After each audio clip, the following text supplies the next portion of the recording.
That shit on the headlight.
Hello, everybody.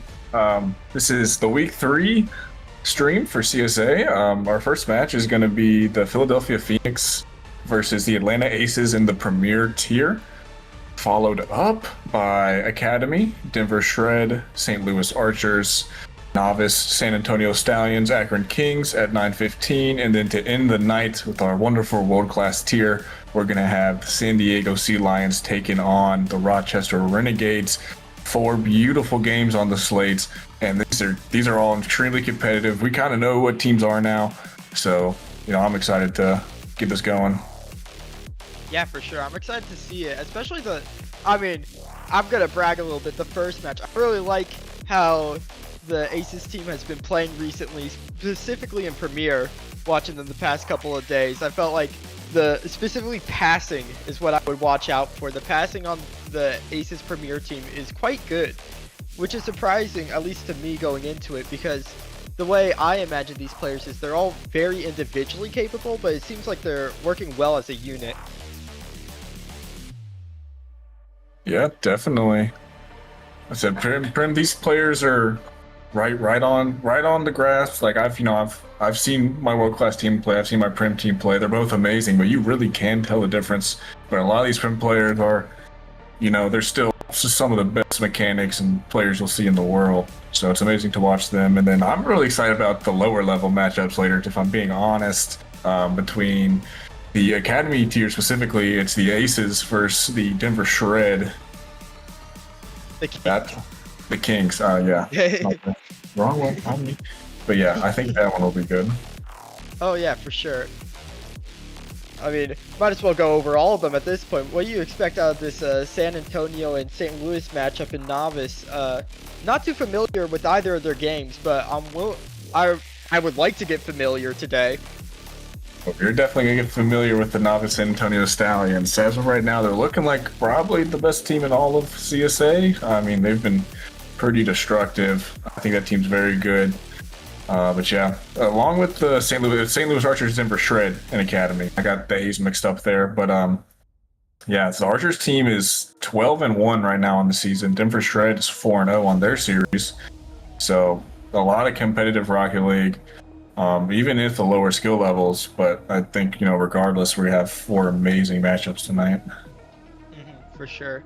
And actually, I have some experience playing against the world-class Rochester team, so I could give you a little in-depth.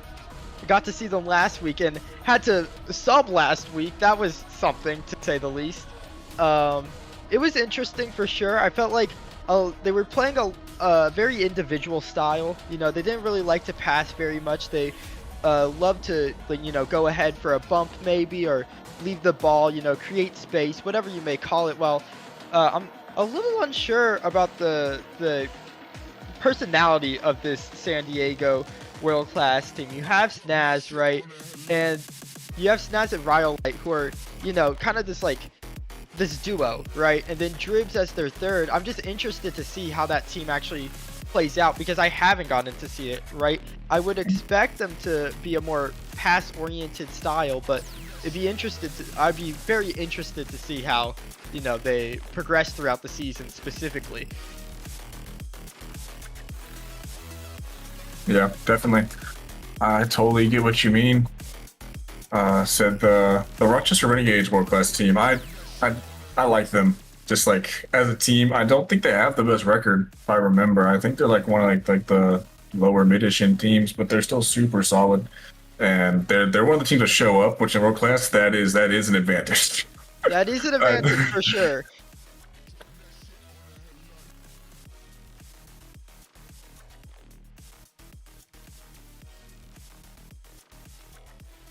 Gotcha.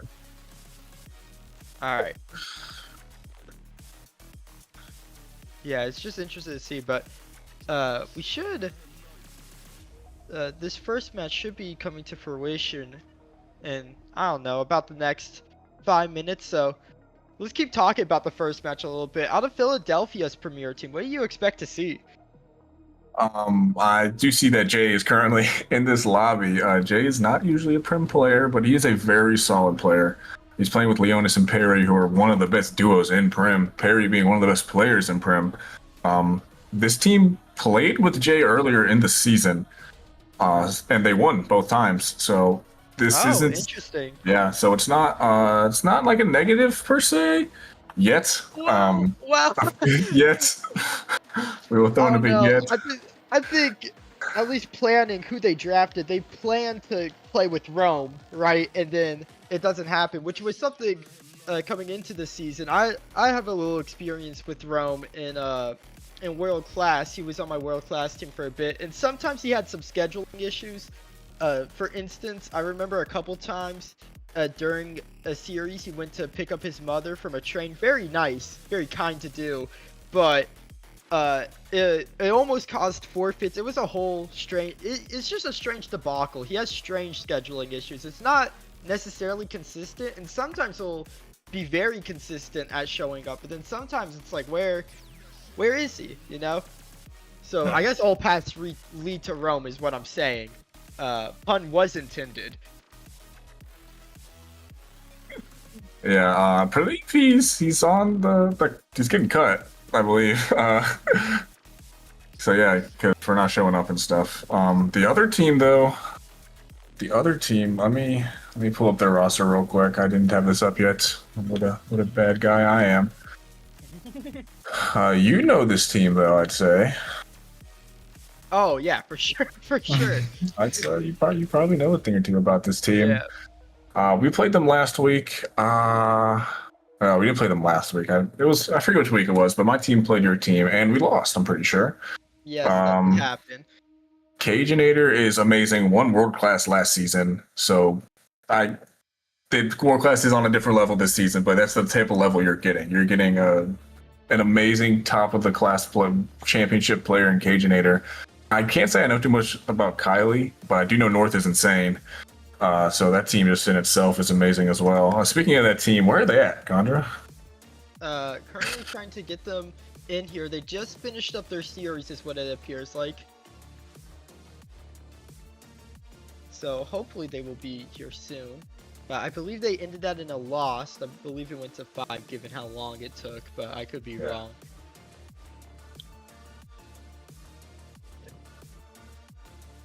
As looks like we're getting a join here. Oh, there we go. Like to hear it. Getting some people. People are debacling. Oh, also good notes. My Prim team showed up today. Shout out my Prim team. I was scared about that for some. Yeah, Prim's the scariest here. I was scared about that. I was going to my Prim team, sort of like Jay, but didn't have to today, so that's always a victory. Isn't Two Factor? Is that Kylie or is that a sub up? No, that's Kylie. They're the same. Okay, person. Gotcha. Okay, your team's here. The fun will begin shortly. Surely. What it's all about. That's why we clash. Oh, they're joining up. That is why we clash. I did learn that phrase actually from Drew and Dap on my world class team. I was not aware of it. First time I've ever felt like Unk in my life, and that was a real man. That really turned my life around. Anyways, match is getting underway here. We have the Atlanta Aces versus the Philadelphia Phoenix. As Leonis tries to start off going into the skies, but Cage is going to take it away from him. Looks to get past Perry. Perry with a nice challenge. Two Factor to this left side. Passes out to North. North looks the challenge. Into the corner. Cage takes his time.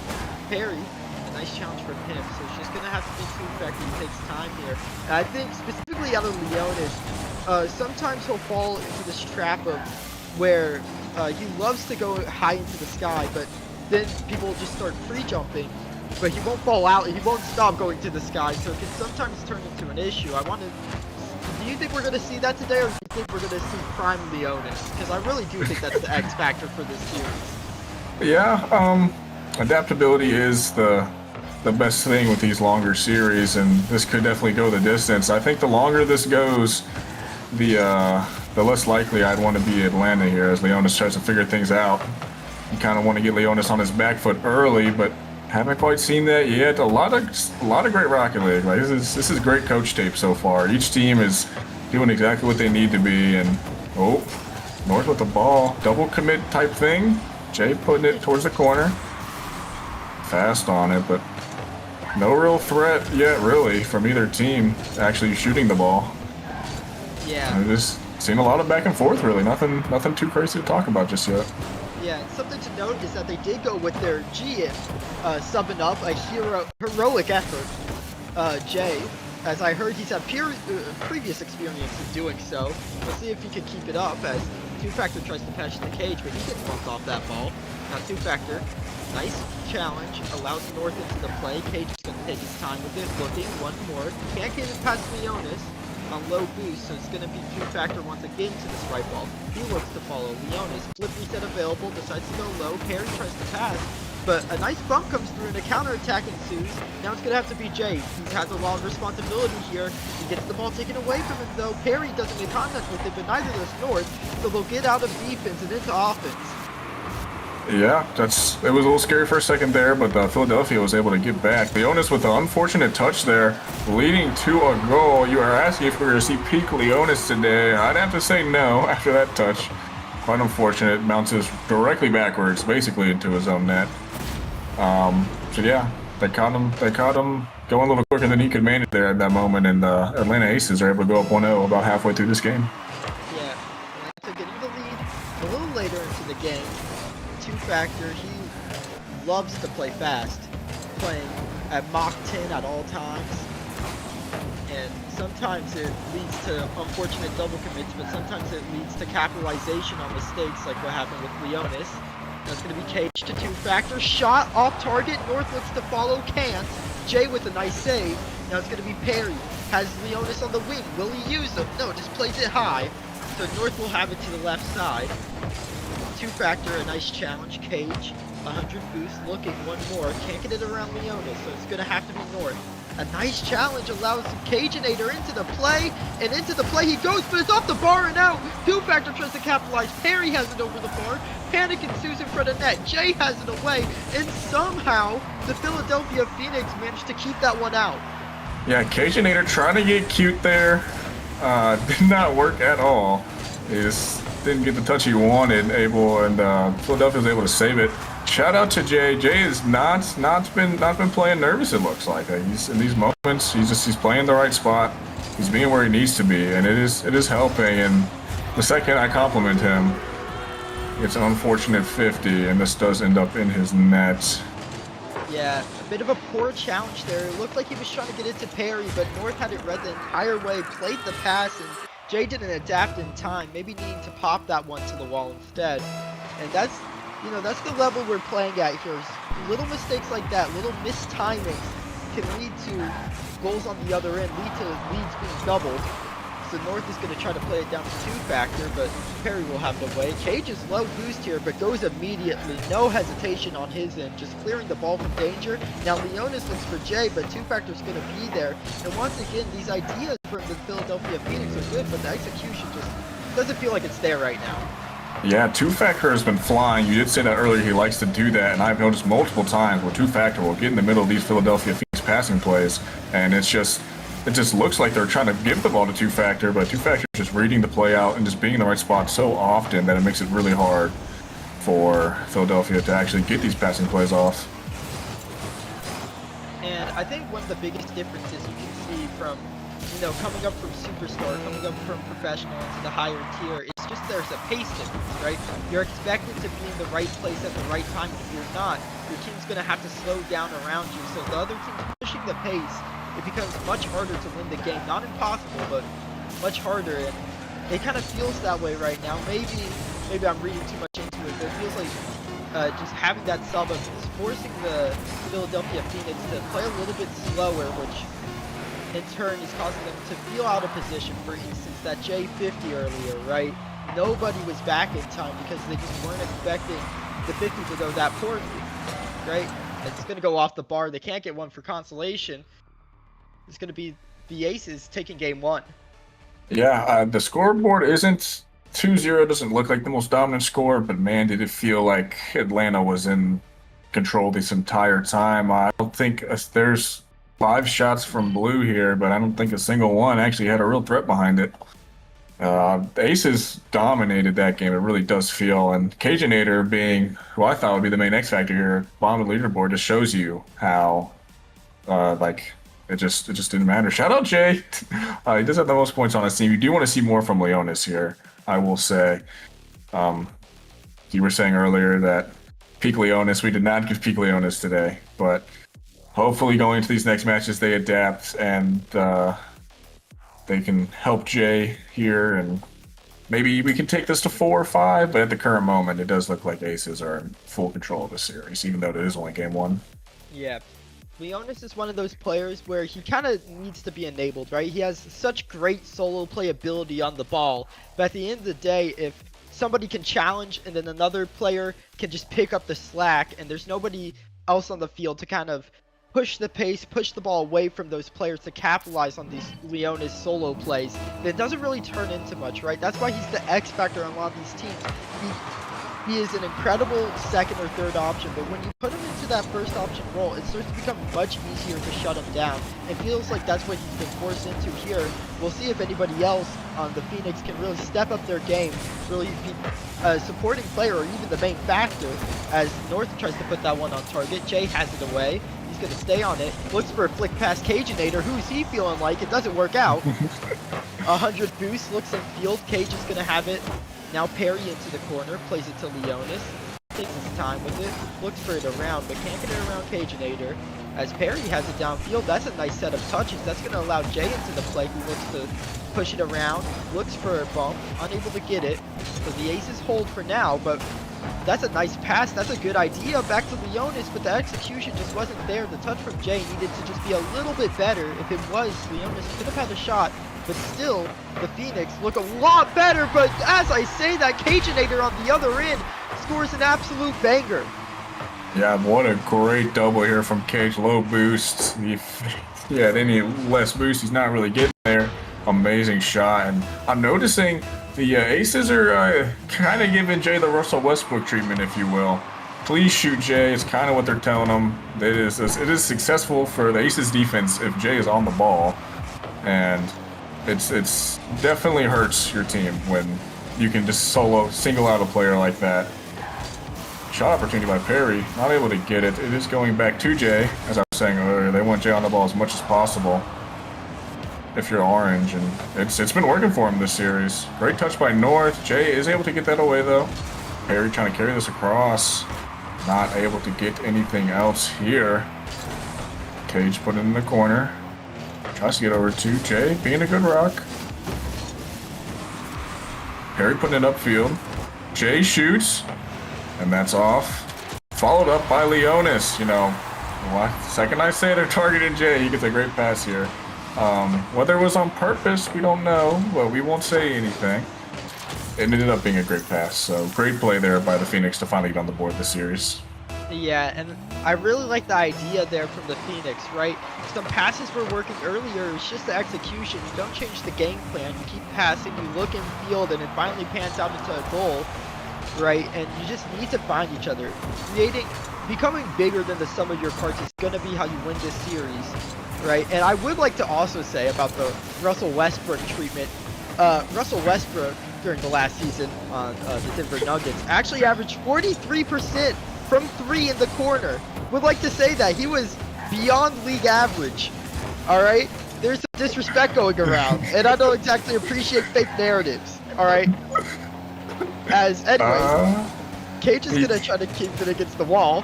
Now North looks for a bump on Perry. Can't do so. Two factor has it left side. Looking one more. He gets it. Perry takes it high, but the touch is just gonna leave Leonis with all the work to do. Two factor now, maybe looking for Cage. Cage decides to leave it. Perry turns.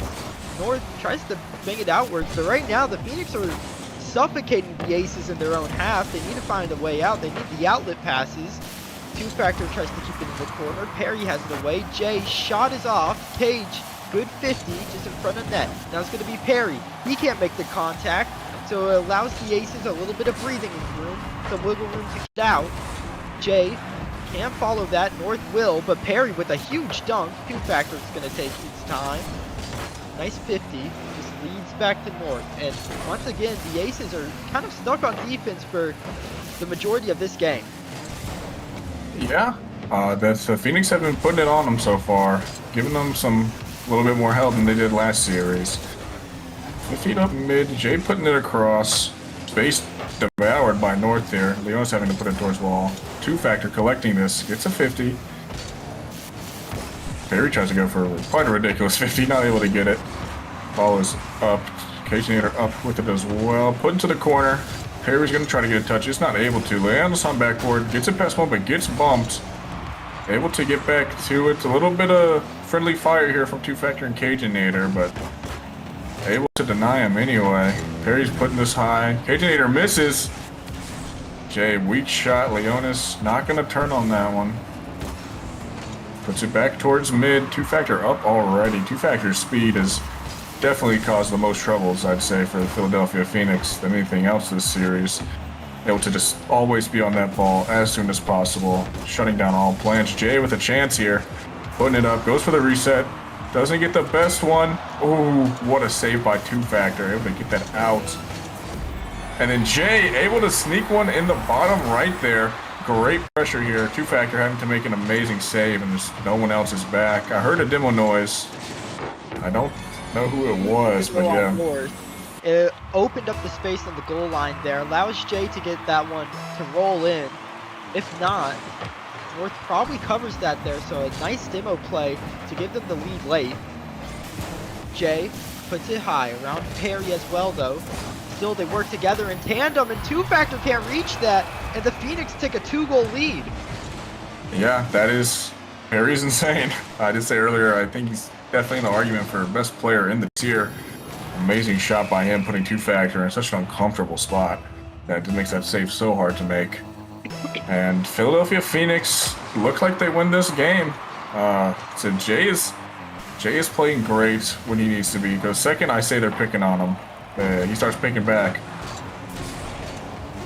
But yeah. As the game's gonna be over after that shot doesn't find the back of the net.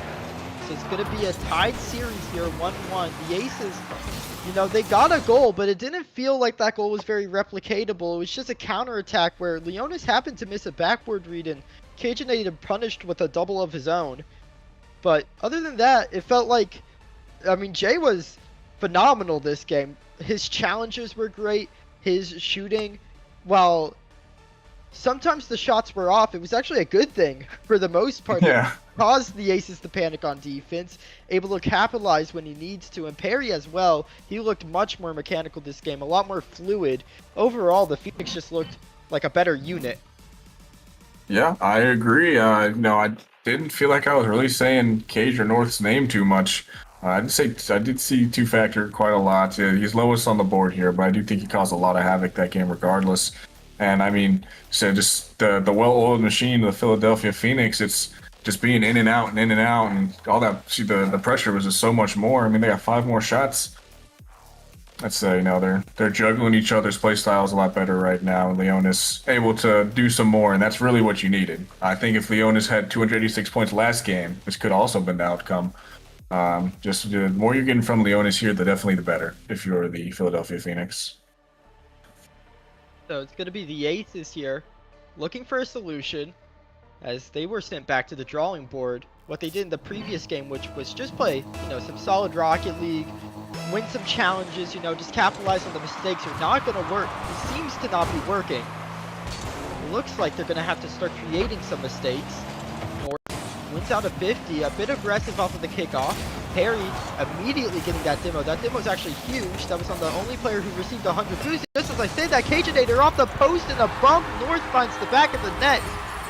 A nice play there from Cage to get past the entire defense. Yeah, Leonis out of position. Jay not able to get a 50, and that's a free goal in this tier. You cannot overcommit as third man and expect not to get scored on in the Premier tier, so silly mistakes like that lead to free goals, and Atlanta Aces are very happy to take those all day.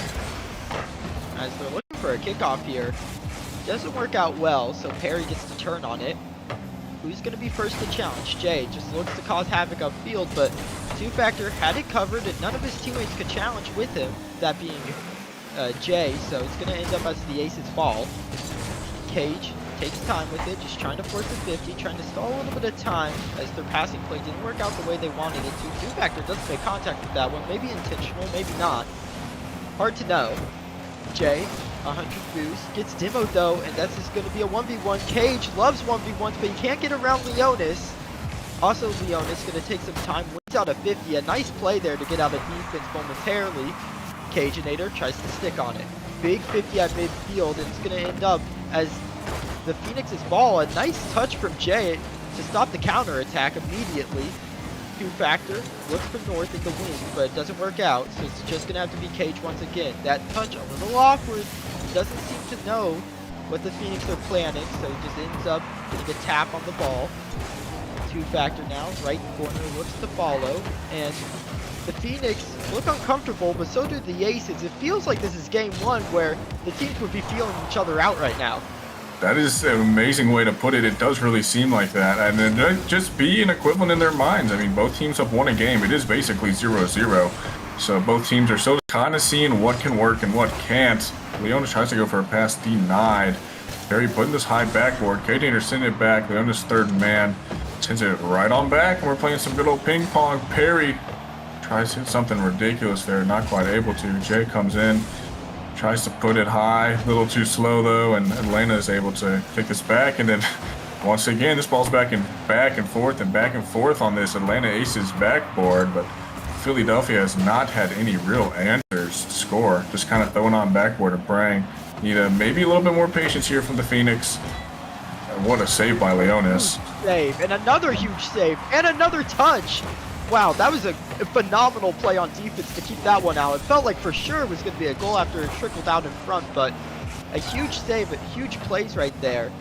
But I feel like the Phoenix need to start using each other more. They've been occasionally going for more solo plays this game, and it just doesn't feel like that's the way it's going to work out. But Leonis trying to prove me wrong, goes through the entire defense. Just as I say that, I think a big demo came through at midfield, gave Leonis just enough space, and he takes advantage every time. Yeah, the second you say don't need the solo plays, Leonis does in fact prove you wrong there. Amazing play by him. Amazing pressure there. Demo mid and then pressure by Jay there caused some disruptions. Perry gets a demo upfield. Leonis is taking this from his own corner. Tries to control it. 50 there. Two factor putting this up into the corner. Little safe space and time here. Backboard. Leonis touches upfield. KJ is going to put it right back to the corner. North is there already. I'm trying to get this ball mid. Able to get it past one. A little too high though. Bumps Leonis. 50 again. Jay trying to put his mark on the field here. Going for some demos. Going to cause some pressure. KJ gets it over one. Gets it over two. Gets bumped off the ball. Atlanta able to almost put it in. This time are able to put it in. Great play by Atlanta. Just a real awkward bump here. Jay probably would have wanted Perry to touch the ball instead of the car. Leaves him in a really awkward spot, and then Atlanta's able to capitalize off of that. Yeah, and I think that all starts with them finding each other out of defense, right? North spikes that up to Cajinator, who has the most boost on the field and is closest to that ball. So it allows him to follow right before any other player can. They look to challenge him, and they're not able to get him off the ball because of how well that pass was put in between the space, right between him and the next player. So a nice little pass there from North. Nice detail as Cage now wins another challenge. Looks for it in the left corner, tries to follow, both players are, and it ends up in a pinch, it ends up going the other way. It's not going to be in. North needs a good touch. He gets it into the corner, exactly what the doctor ordered. Now it's going to be North following, left wall, looks one more. Unable to make contact with it though. So a little bit of a whiff there. They're still trying to commit on it, but now they're into defense. Counter-attack opportunity. Leonis takes it high, looks for the pass with the reset, but denied by Two Factor. Now it's going to be Jay looking for a pass. Can't get it around North, who takes his time with it. Flip reset, leaves it. Two Factor shot off. He looks for the bump. Page gets denied by Leonis, who was getting bumped, so he keeps them in this game for now. Now Jay, he has an opportunity. He looks to the left side. Leonis, it's a little behind him. He's able to make contact. Two Factor down the other end. Looks to Cage. Cage gets a bump, so it's going to be Two Factor. 1v1. Fakes out one. Allows the challenge. North now takes his time, and with only 2 seconds left, they need to keep this ball alive if you're a Philadelphia fan. Cage tries to spike it down. Leonis gets it tapped up. Jay, huge pre-flip to keep it alive. It's still up. Still, Jay has to follow. Now it's going to bounce up once. Jay looks in field. Leonis, low boost. The pop is not the play there. It's going to allow Cage into the play. That's going to end the game. Leonis had an opportunity to take time with it, and he didn't at the end. Yeah, unfortunate there. Oh, that's a rough one. Jay, I will say, this is his worst game so far, but I don't feel like Leonis and Perry put him in a good spot. When you're playing with a player this much lower, there's just mistakes you can't make. The Perry miss on the backboard there that put Jay in a bad spot. You can't make that mistake and expect to win. That is free goals when you're playing with a player lower, much lower in Sal and skill than everyone else in the lobby on your team. But besides that, I mean, this is a great game by North says meow. Okay, W meow. But this is a great game by Atlanta. Again, you're just seeing they're sticking to their bases. They're gonna play Rocket League and they're gonna play it right, and then they're just gonna out Rocket League you. And that's what they did. They didn't do anything crazy. They just played the way you're supposed to play, and they came out with the win. Yeah, it felt like Atlanta did a little bit of a better job finding each other that game. Both goals being assisted, as in the previous one, it was, I believe it was technically assisted, but that was all Cajinator on that solo play double tap, right? The assist didn't do much there in the previous game, but in these games, or in the previous game, I should state, felt a lot more pass oriented. It felt like they were finding each other, especially on offense, off the back wall, a lot more. Right, they're playing it to each other instead of taking the first shot possible. Felt like that worked out. It was the extra detail they needed. So the Phoenix are going to have to adapt if they want to come out with the win in this game, in this series, as it is now match point. Two Factor plays it down to North, who plays it high. Leonis trusts with the touch, and he makes it well. Jay tries to get it around, but can't get it around Cajinator. Two Factor out to North. Takes time with it, but the touch is not what he wanted. But Perry also getting bumped by Leonis. A bit unfortunate there. Jay had a nice challenge, but Two Factor should be first to it. That he is. And it's going to be Leonis into the air, looking, bumped off the ball. Jay can pass in field to Perry, but the pass is just a little lackluster, so now the Aces get the counter once again. Yeah, and then just thoughts, more thoughts on the series so far, and it's the way the Aces are winning is that's how you want to win. The way the Phoenix have won, that's not really how you want to win a game. They've had to have an amazing Leonis shot.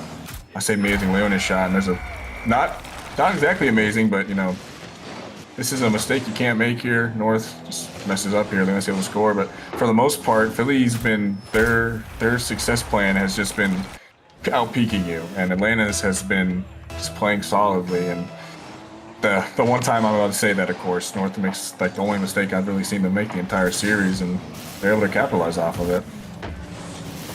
On that back wall, you always need to get the touch. If it ever ends up there, that's your domain, and if you can't, then the entire team ends up collapsing on defense. People start panicking out of net. It becomes a distraught situation as Two Factor now outspeeds the team. Looks in field, nobody's there. Perry, a nice skim out to Leonis, who just keeps the pace going, looking to push this down to the other end, but Two Factor on that back wall won't make the mistake. A nice three-man passing play. Will it end in the cage double tap? It will. It always does as they tie up the game. Yeah, an amazing play. Beautiful stuff there. I mean, three-man passing play, Two Factor to North, back to Cajinator, all three players getting involved. Exactly what you want to see coming out of defense and into offense. Leonis now tries to get it around North, can't do so. Tries to follow one more, a nice air dribble, allows a 50 into the corner. Cage first to it. The speed from Cajinator has been impressive. He's been putting on a silent masterclass this series. Leonis now looks for it around, can't do so. Cage looks to follow. It's going to be Leonis infield. Jay, he gets it on target, but still touched away. That's got to be North down to Two Factor. Two Factor on target, denied by Leonis. Down to Cage. But once again, Jay's going to be first to it. Messes up his wall dashes though, so that's going to lead to zero boost in the corner. Still forces a nice 50. Leonis just goes for demos. It's trickled in front of the net, but Jay doesn't know what to do with this one. Tries to follow, doesn't end up working out, and the Aces are out into offense. Yeah, offense, offense it is. North able to capitalize here. Just, yeah, since Leonis now looking to touch there, a wide open net. I don't know where Jay is on that play, but able to help out there. And Aces showing that strong Rocket League. Two Factor taking this in the corner. Able to get it almost kind of past Perry. Leonis trying to get a touch on it. Not able to. North is able to get there. Cajinator gets a 50 mid. Two Factor no boost. North filling in that space. Leonis up early, low boost though. Gets a flip reset on it, sends it backward. Two Factor there. Able to get that one out. North fast on this ball. Tries to get a 50, doesn't really go his way. Jay puts it sidewall. Leonis upfield again. Jay trying to put this mid. North misses. Perry punishes him. That's, can't miss that. It is that simple, really. Just can't miss that, and North not able to get there. Parry quick and punishes. Yeah, North left by himself on defense there. A lot tasked to him. Nobody really forced the player off the ball, so left in a 2v1 in that situation. You really needed the challenges to be better. But North also still had a chance at it. Wasn't able to make contact. So the game once again tied. Parry, a nice boom outside to Leonis, who looks to follow. Double tap is there. Cage has it back into the corner. Two Factor, nice touch from him. Just challenges quite nice. Two Factor looking. Double tap. No, leaves it for North. Shot a little bit under. Cage can't make contact with it. So it's going to have to be Two Factor. Two Factor, left side. Leonis, he gets a touch into the corner. North looks to try to push it outwards, but can't do so. Cage looks to follow. Nice 50 out of him. Jay now, can he get it around? Oh, great bind and parry on that left wing. So it's going to be parry to follow with the flip reset through the entire defense. And once again, it's North left holding the bag. Yeah, his teammates have just put him in the worst spots humanly possible. Parry literally unchallenged. Might as well have been free play there. So North has just been left in some very awkward situations, and that's hard to save those, man. Parry able to capitalize. And I think they should probably stop giving that guy a millisecond of time if they want to come back here with a minute left. As Cage, he's been the danger man on offense, and he does it once again. A nice pass to Two Factor. He played it back to himself and then to the back wall. He had the defense in peril. He could have shot it. Jay thought he was going to, but he makes the extra pass, and then Two Factor just buries that one. So tied again with 50 seconds remaining. Anyone's ball game. It's looking to be a kickoff that goes the way of Phoenix. Parry, a nice 50. Cage first to it. North upfield, but denied by Leonis. Parry turning back in. Parry beats out Two Factor. So it's going to have to be Cage. Takes his time with it. Gets it past one. Jay has it off the wall. North touches the vest. It's going to be a 100 boost here. It's a nice challenge. Parry by himself. 0. Looks for the 100. It doesn't spawn for him. Jay has it out. Leonis looks to follow. This could be peril. This could be danger. Two Factor leaves it. North on target, denied by Leonis. 10 seconds remain. Jay looks to try to start the counterattack. Last opportunity of the game. Cage tries to deny him of such a thing. Two Factor looks to follow. Right wall. Leonis cuts through. Cage plays it high. Jay, touch, double no, denied. Two Factor has it away. Two Factor can't follow it. Now Cage plays it high. Parry looks left wall, tries to kill it. Can he do so? He can. We have overtime. We do have overtime. This is definitely the best either team has played so far. North. Jay holding him off for a second, passing it mid. No one back to help Jay, and the Atlanta Aces take it in 4. North making the extra pass. Jay left in a tricky situation. He has to play the shot. North plays the pass. Two Factor was following the whole way. So it's going to be the Aces in 4. A great series. Jay having to sub up. Played well, but not well enough. The Aces take Premier. Yeah, great. So just great showing. Some great teach tape for most of this series by the Aces. Just played solid Rocket League. Cadenator having some great passes. What a team player, man. Some of the passes he had were just beautiful to watch. And then just great plays all around. Shout out to the Atlanta Aces, man. Great series. Awesome. I'm happy, obviously. Love to see an Aces win. The Phoenix played well there. Didn't work out the way you wanted it to, but still, I mean, it's a great showing when you have a player who, you know, is in Superstar, as their third in Superstar, I believe, sub up, and they still almost make it happen. They take a game, they make it dangerous, but at the end of the day, it just felt like a difference in qualities. Definitely.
that shit on the headlight.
Drop that shit on the headlight.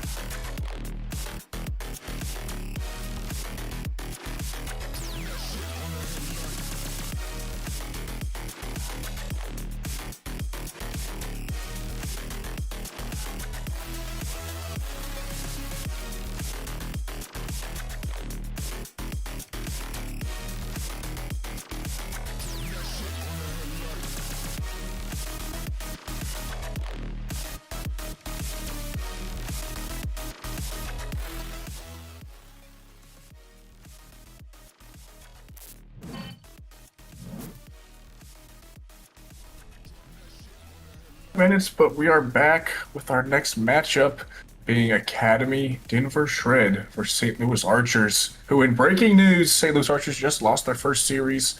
I don't see a score report yet for Denver, so I don't know if they dropped their first one or not. But that's no longer two undefeated teams, but still two really competitive teams. We're still getting a great series regardless. For anybody who was not here for the last series, the Atlanta Aces premier team 1-4 versus the Philadelphia Phoenix. Great, beautiful series. But yeah, the next one we're going to be having here is the Denver Shred versus the St. Louis Archers and Academy. Both some amazing teams that I have a lot of opinions about these guys. I'm not going to lie. Specifically Ricky. If anybody watched CSA last season, they know Ricky was an amazing player in Academy. And with the 2K surge, Academy got a little bit boosted this season, and he still finds his way as a third man in this tier, and he is a great player. I love him a lot. Shout out to him. And then this Archers team has three players I honestly don't really know, if I'm being honest, but they're winning games, so I can only assume that they're probably good if they're winning. And then after this Academy series, we move on to Novice, which will be a good one, and then to end the night with World Class. Gonna be a good set of events, Kitty. Thanks for casting the first one, and thanks for sticking along with me to cast the second one. It's gonna be fun. Academy's always an interesting one. You never know what's gonna happen. Anything can happen. Somebody's gonna hit a Cuxer pinch off the wall. Somebody suddenly hits a psycho, and we're all freaking out. That's just kind of what can happen in Academy, you know. But it'll be a fun set of events. And yeah, like you said, it was 1-4 in the last match, and that was Premier. Now we're gonna have a great set of events for Academy. Just waiting on the players to load in, and and we're gonna have a good matchup. Kitty, are you excited? Are you excited? This is an exciting one.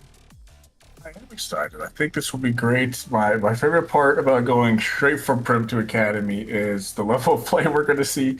It was so hard to really find mistakes from this Prim teams. I mean, the ones you would see were just like obvious ones, like he couldn't save it in a 1v7. Like, yeah, that happens. So with Academy, you're going to see a lot more mistakes, and punishing of mistakes will not come as easy. You're gonna see. I guarantee the series, someone's going to miss an open net. I almost guarantee it because that's what Academy players do. It's just what it's gonna happen. I almost guarantee it. And then in Prim, we you won't really shame them. We won't shame them. not yet. All the archers are joined, so we will begin shortly. Yeah, we can get them underway. You can let them know. We'll go, and then we'll get these guys their games a running, and I'm sure they're excited to have their matches go out for all the wonderful CSA fans and lovers. If you guys are as excited as we are for this matchup, send some hype in the chat, spam emotes, I don't care, but let's get ready for our Academy tier. Here we go. It's Denver versus St. Louis. This is game one. On the kickoff, we got Tuddy and Zerk. Ricky getting a 50 early. Weevil up, misses. Open net miss. 5 seconds into the game. Who would have thought? Tuddy demoed. Ricky not able to corral this exactly how he wants. He's super awkward on this corner. Zerk able to miss. Great save there by Ricky, playing fast and aggressive. Is this just in? No, denied by Zerk. Gets another touch to get past Abel. Too fast, not able to corral it the way he wants. Magic putting it over one. Ricky there though, sending it upfield. Abel sending it right on back. Abel gets a collect. Up with it. Sends it to Zerk. Zerk taps it back. Ricky there though. Ricky playing a great third man right now. Just really preventing any real harm from becoming of this Denver Shred team. And the second he's not in third man, harm is done. Harm has happened. The second he's not third man. Just a little, looks like is it Ablex? Just a little shy and out of rotation, too far off to the right side. Tried to get a flip, just wasn't able to get there in time. Looks like St. Louis gonna be the first one to take a goal, and they were playing aggressive. And like I said a minute ago with Academy, you never know what's gonna happen. And there was some crazy stuff that was happening within the first minute of the game. I mean, a couple almost breakaway points, a nutty save, almost open opportunities for St. Louis so early on. And St. Louis are already playing extremely aggressive. We're going to have to see how Denver responds to this. Weevil going to take possession, going up, actually fakes it low, tries to get a flick. Tuddy with a great interception. Matches at 50. It's up to Zerk. Zerk going to take it off the sidewall, runs low on boost, tries to take it down low. Swerk just a little shy of boost. It's a bounce off the backboard. Magic tries to get there just shy off to the sidewall. And St. Louis unable to get a second goal just yet. Kitty, it's already so aggressive, and Academy playing so crazy, but St. Louis first in the lead. Ricky's been playing great this game so far. He has been an ultimate damage dampener for this team, but the other two they're really not able to play the way you're expecting them to play so far. This team is undefeated. I expect a lot more from these guys, and they don't seem to be that much in control. Abel dives, not able to get a touch, goes for the double, not able to get it. Another open net miss, basically. And I said, you do not get punished at the same level in this tier as you do others, so you will see a whole lot of awkwardness on both sides here. This touch, Ricky up with it. Banged upfield, Weevil trying to get to it, not able to. Tuddy touches off the back wall. Magic's with a fake challenge, not able to get a touch there. Tuddy 0 boost, and it is in the orange corner now. Zerk taking this off ceiling, sends it down. Not able to get another touch. Abelix stays on. Trying to get it mid. Not able to. Beats Ricky. Tuddy is last. Push it upfield. Second man, Ricky. Tuddy not able to get a second touch here.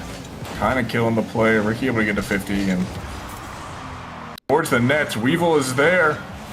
Tuddy with an amazing save. Ricky going too fast and he misses. Ricky too fast, not reading out the play and gets punished for it. know, they say sit back post. What's he do? Doesn't sit back post. Decides to zoom on through the field and is not able to get what he needs. This Denver team seems to be playing way faster than they're actually capable of. And against this Archers team, you can just really tell these Archer guys are not so phased by it. Tutty or Ricky, I think it was Tutty, yeah, with the open net miss there. They're seeing all these mistakes from the Shred, and this lower rank, it really just is who can capitalize off the mistakes better. The Archers so far have been capitalizing way more than the Shred have. Yeah, absolutely. It looks like Zerg was trying to catch one off this out of the corner. Nice little pop out. Magic's off the ceiling, an opportunity for a pass. It does fly up high. Tutty with barely any boost gets it out to Ricky, and it's a nice little redirect. Floats to mid. Avelix looking to get a shot. Oh, and a wide save for Weevil. What a slip behind for a save coming from Magix. What a team play of a save from St. Louis, and they're keeping that 2-goal lead. It's gonna float. Tutty gonna put the first one through for Denver, and now they're only down by 1. It's definitely a time that they made one. A minute left. Plenty of time for them to get it tied up. Plenty of time for them to take this game. St. Louis has been playing extremely aggressive, though. They're not wanting to let anything get through too easily, and they're definitely wanting to keep this lead. So how they respond from that one little goal that Denver does manage to get through is going to be what determines probably this game and how the series goes in terms of momentum and confidence. It's over to Ricky Weevil trying to get a double, just shy off. Today, nice little clear out. Kitty, it's crazy right now. I gotta say, for game 1, St. Louis is looking extremely confident. Yeah, I mean, as they should. They did just lose. This is second man of doom. That is rotational issue. Someone should have been there for that open net. Across Blues net. They got to get something going here soon. Tutty, once again, playing faster than he's capable of. Not able to read this ball. And that is what is really hurting the Denver Shred right now. They are not collecting anything. They are just driving around, and it really shows. Their defense has not been anywhere near as good as it needs to be if they want to beat this Archers team. You always see depth, you always see control from this Archers defense. The one goal that happened it was just a good shot. I mean, both guys had to go for that because you just don't know if your teammate has it. And then they're able to come out on top here. The Archers looked way more confident. They looked like the better team this game. And going forward, if they keep playing this way, I have no doubt that they will end up being the better team. I mean, look at that. The shots here. We got 5 to, what is that, 12? That is... You're probably going to lose every game. The other team gets 7 more shots on the net than you do. So A bit of a difference. Nothing crazy. Just a little bit, you know.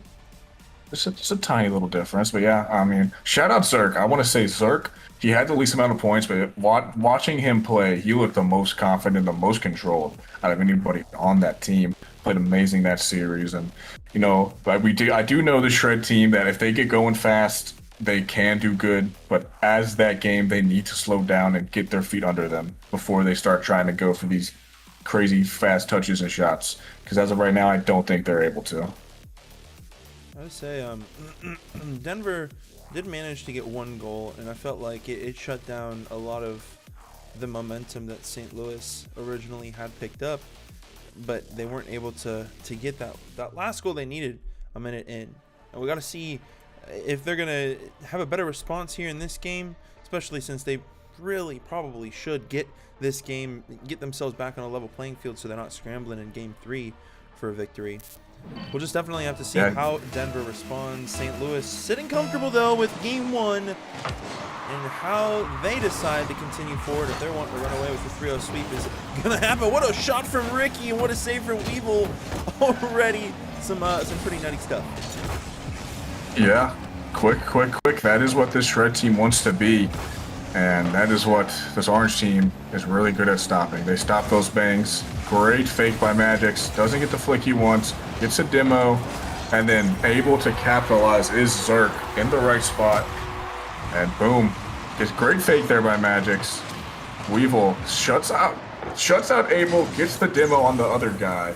And then just an open net from there. Great play there by the Archers to get up early in this game. Yeah, St. Louis is definitely responding kind of how I sort of expected them to.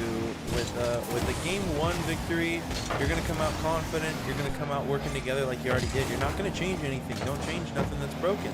So playing together like they were originally, not calculating, but jumping on openings to get their lead, obviously, is what's definitely helping them. Scrambling for words here. It looks like Ricky trying to put it across. It's just right in front of the net. Weevil, a shy touch, manages to get it above before Ablix was out looking for it, trying to slip one through. Ricky a little awkward. Weevil gonna put one out to Magix, who's trying to get the redirect. Ablix just able to send it off and out. Zerk gonna take it, but Ricky just sends it to the sidewall. What a redirect just in time. Denver not trying to give St. Louis any more of a lead than they already have. Yeah, and I want to say this Denver Shred team is not rocking their usual starting lineup. I want to say TTV Cold Goat is usually in there instead of Abel. And I do think that they could really use a player of his caliber right now. That is, I have to see who scored that on the Orange team, but they did not trust their teammate, and they probably should have. Weevil gets that save. Zerk dives a little earlier than he needs to. That the rushing, the not thinking out the play, and it's still Academy. As good as I do think his Archers team is, it is still Academy. You are still going to see those mistakes, and costly one there for the Archers. That was almost a crazy double, not quite able to get it. Ricky on this ball, sending it upfield. No boost, not able to follow it, just giving the ball to Orange. Tutty gets a 50, Abel gets a 50 mid, Zerk on the ball. Ricky with a little fake, gets bumped. Weevil putting it upfield. Tutty gonna take this to backboard. Weevil pre-jumping and sends it mid. Second man too slow, not able to get there. Zerk, last back, playing this safe. It's in his corner, he likes that. Weevil putting it upfield. Not able to control it as he'd like. Zerk on low boost again. Weevil gets a demo mid. Another demo being handed out here, this time by Tutty. Ricky doesn't get the touch he wants. Zerk able to beat. Archers on the defense for a while, but they've been playing good defense so far. It looks like with a tied game and just a little bit under half a match left. Both teams playing pretty good, gotta say. I mean, they're not letting anything else slip through just yet, and they've managed to get enough goals on the board to put it right where they need to. And Magix, bang, pushing one through right while I was talking about them being even. St. Louis gonna take a lead. It's just one goal of a lead. Denver could respond, but it's still a lead that St. Louis has plenty of time to either hold off or get another goal in. It's just going to depend on how Denver decides to respond with that one. If they're going to get another response goal, it's an opportunity to do so, and Ricky's going to be the one to respond. Denver ties it up 2-2. Minute 56 seconds left now. This match is a little different than game 1. Zerk taking a bad 50 there. Wasn't really in any danger. Could have let him just shoot that, because I doubt he scores it. Gets an opportune 50, no one back, and they're able to capitalize. This Zerk able to put one up, ground pinch, able to finish it. Zerk, after his little mistake there, comes back and says, I don't make mistakes for very long. It's a great touch past one. Great 50 here on Ricky. He's just in an awkward position, but facing the ball, and this Archers team, just watching them play, watching everything, they feel like the better team. They should not be this close. I feel they know it shouldn't be this close, and if they drop a game, I would be insanely surprised. They have looked so good this series. I gotta say that St. Louis is definitely looking pretty good. And Denver not looking too bad either. It looks like Weevil's trying to get an opportunity to get a pass. Magix to the sidewall. It's out in the hands of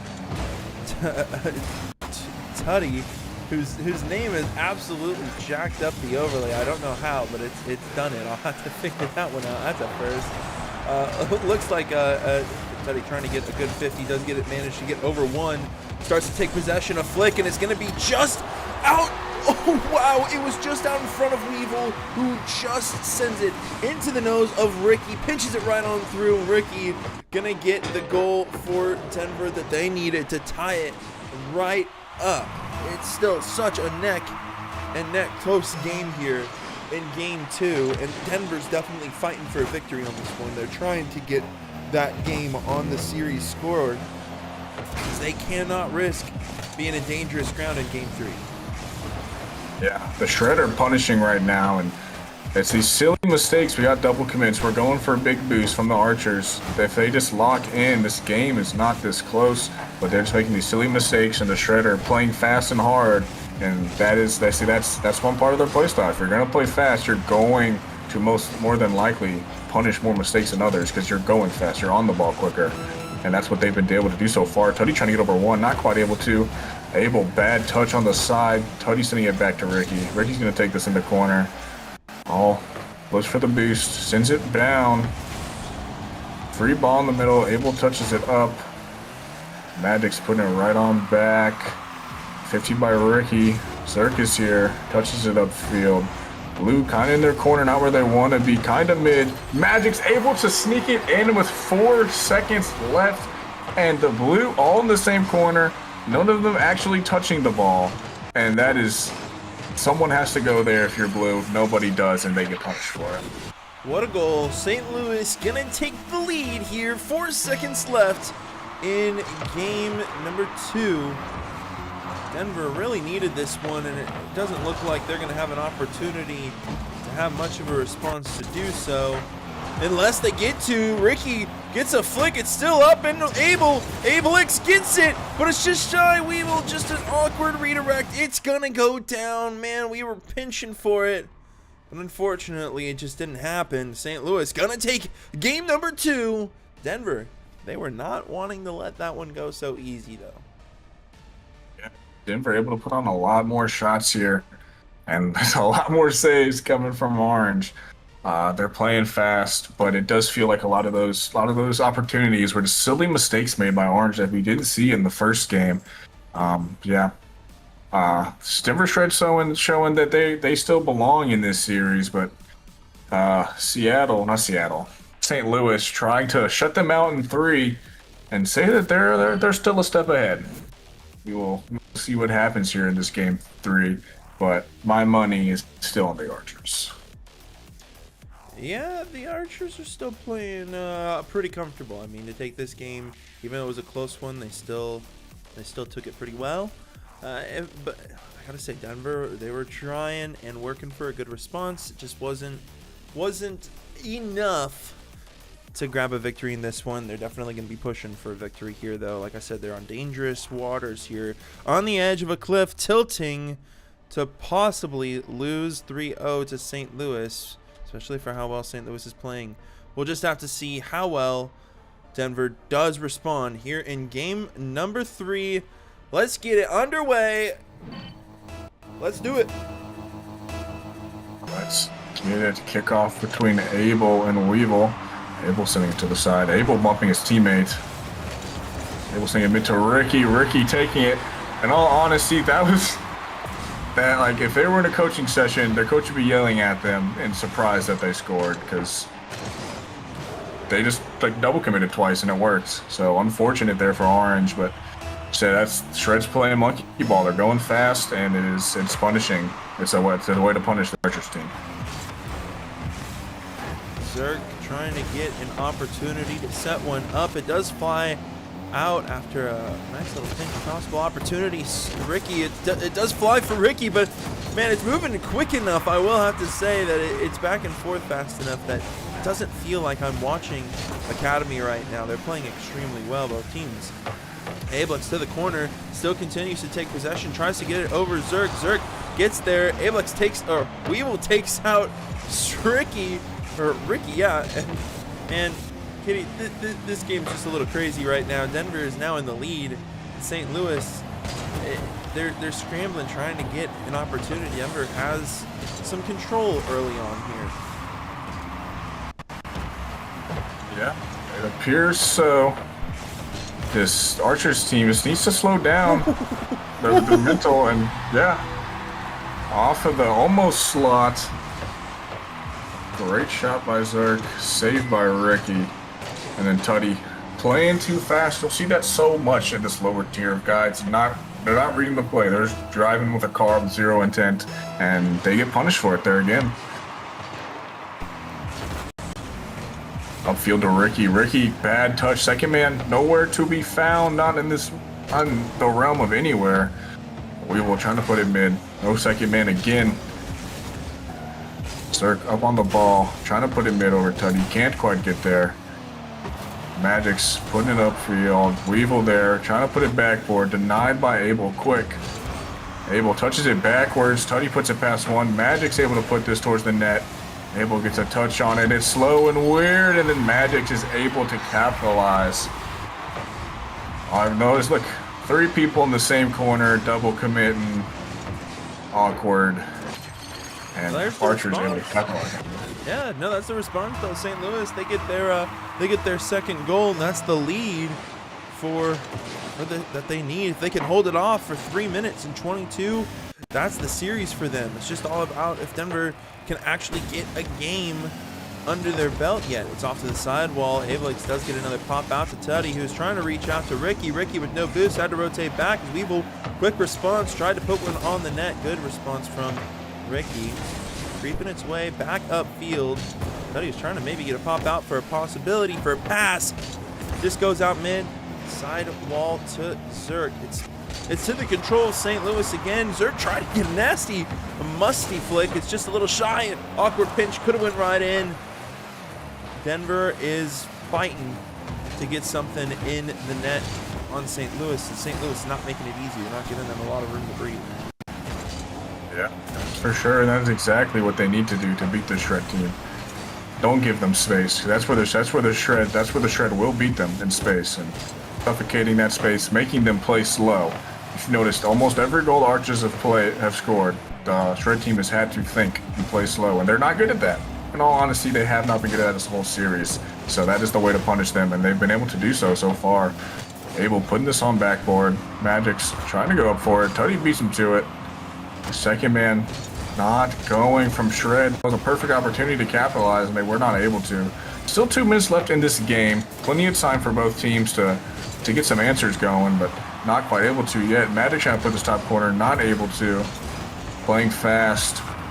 Cutting off his teammate there. Zerk, go for the shot, and it is in. And once again, I've been saying this the whole series. Shred need to read out the play. Tuddy does not. He sees a big shiny boost and says, oh boy, I'm sure this will help me. And it was not able to. And he is punished for it. St. Louis. Archer's up 2. Oh, sorry, Kitty. Yeah, no, I was just about to say the exact same thing that you said. The Archers are up now by 2, and it's 1 minute 38 seconds. Denver has to get 2 more goals, get a response, get a tie, make something happen here in order to stay alive, or St. Louis, they're going to end up running with it.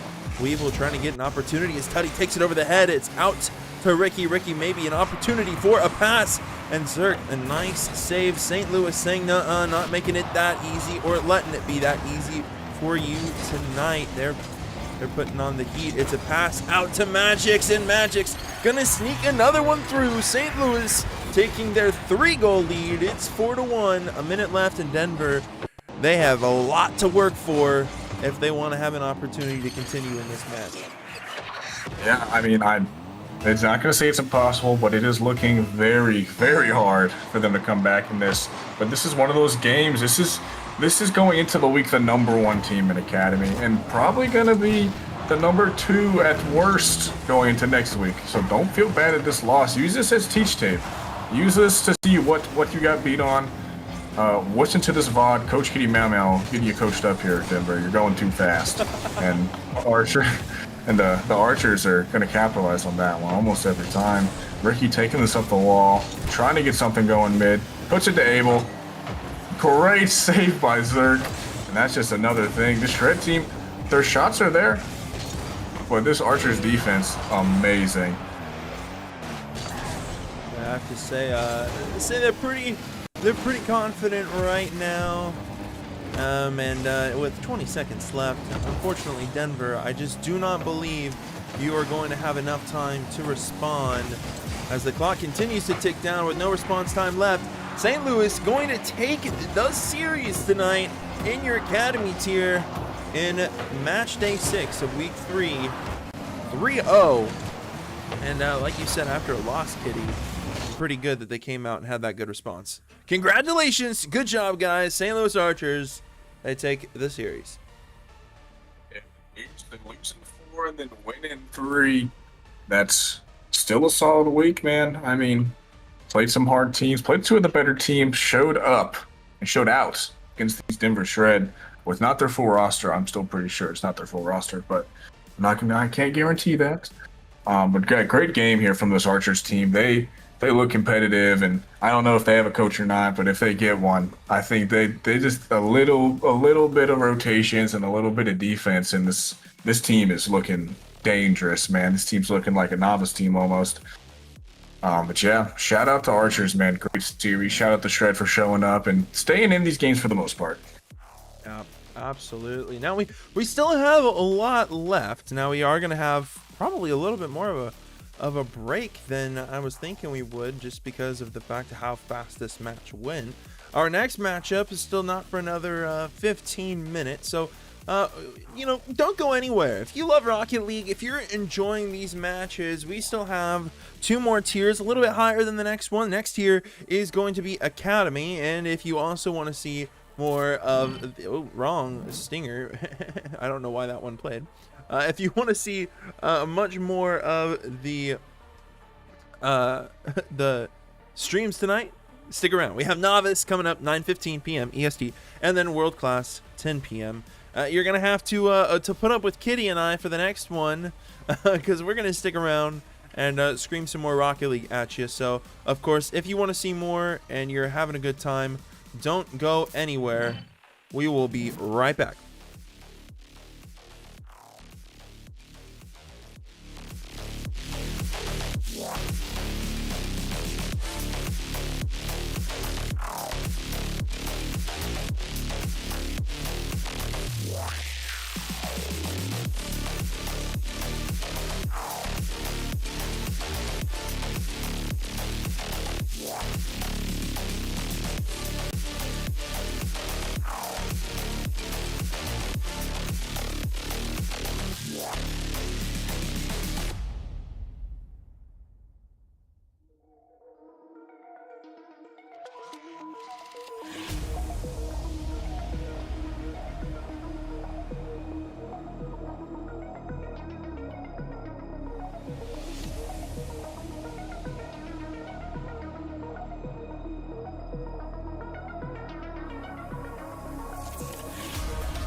Dropping that shit on the headlight.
that shit on the headlight.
Continues to carry him. Get down. Oh, that's beautiful. Shot bottom right corner. Opposite Corey Geosynth. Get down. Oh, that's beautiful. What a save.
shit on the headlight.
Drop that shit on the headlight.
Welcome back, CSA fans. So sorry, Katie. I was gonna say welcome back, CSA fans. We are back with another matchup of the night. We have our novice tier coming up: San Antonio Stallions versus Akron Kings. Now it is, kind of crazy. We had a previous matchup with Denver versus St. Louis, but novice tier. It's another ballpark. It's another ballpark. I'm joined with Kitty again. How you doing?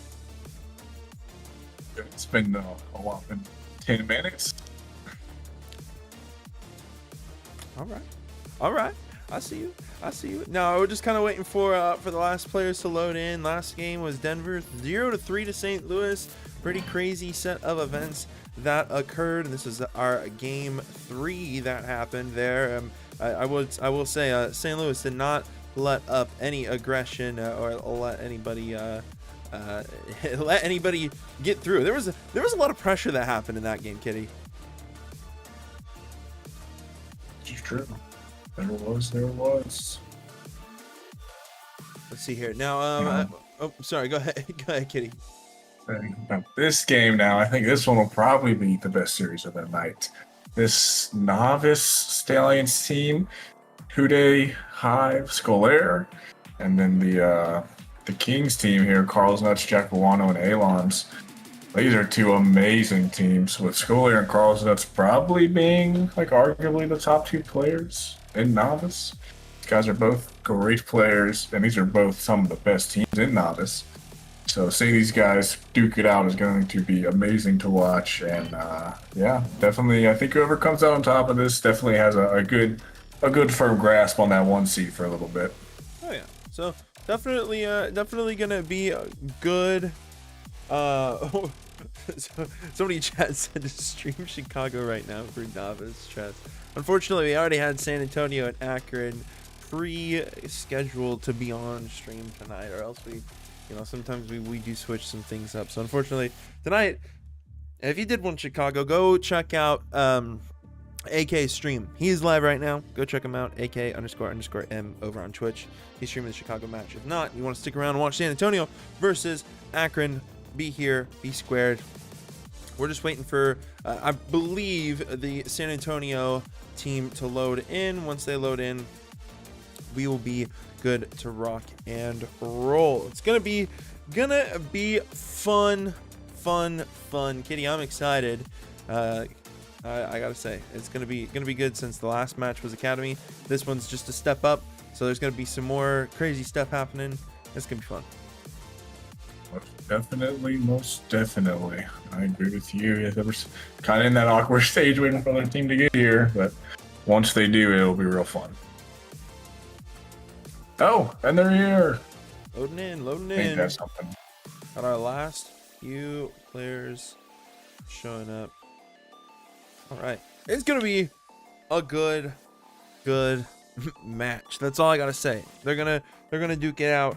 Carl's pretty crazy. Hude, pretty crazy. Hude already talking in the chat saying he's gonna farm Carl. So I don't know. It's gonna be a pretty intense matchup against these two teams. Already seems like a pretty good rivalry here. Yeah, definitely. Just waiting for these guys to get in here, and then we'll be ready to start.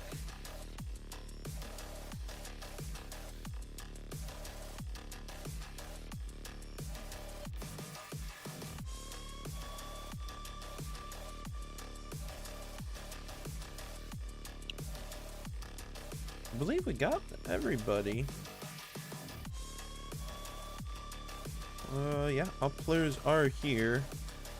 Maybe one of them is doing something. You can give them the go-ahead if you want.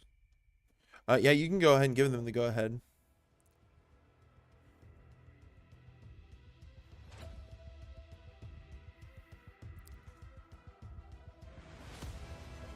Yes, that is how you spell that. All right. And we got some people Players joining. loading in. All right. This is good. Game 1 of our novice tier. San Antonio versus Akron Kings. So let's get it. It's going to be a fun one. Most definitely. Demo coming out early from Jackowano. Trying to get a touch here. 15 mid. Alon's putting it towards the backboard. Let's go. Gonna deny it.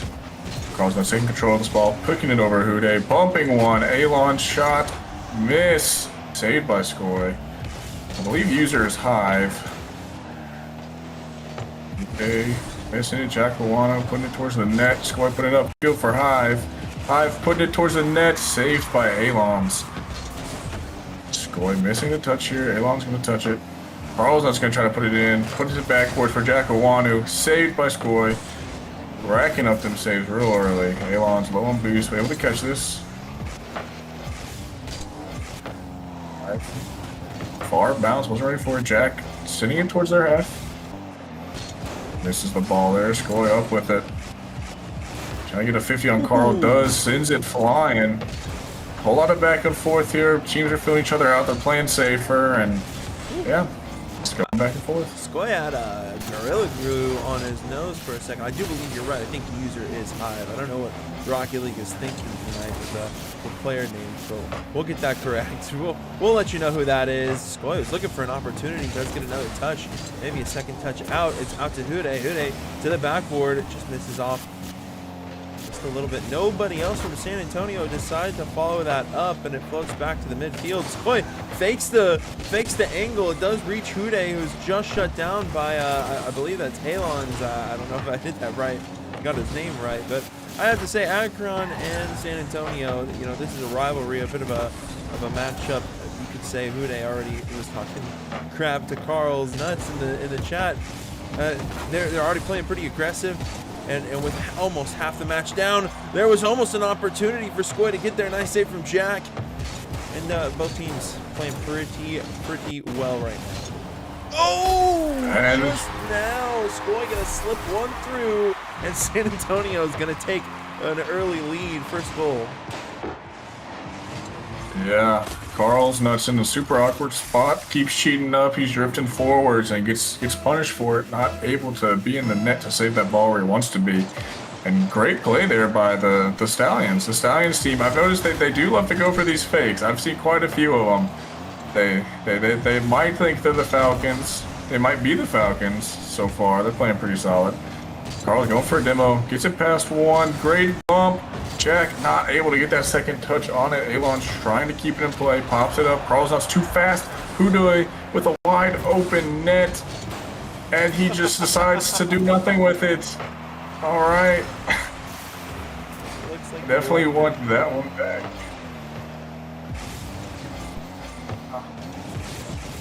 Jack on the attack here, trying to put it back forward. Hive able to read it. Great demo. And surely this time they score the wide open net, and they do.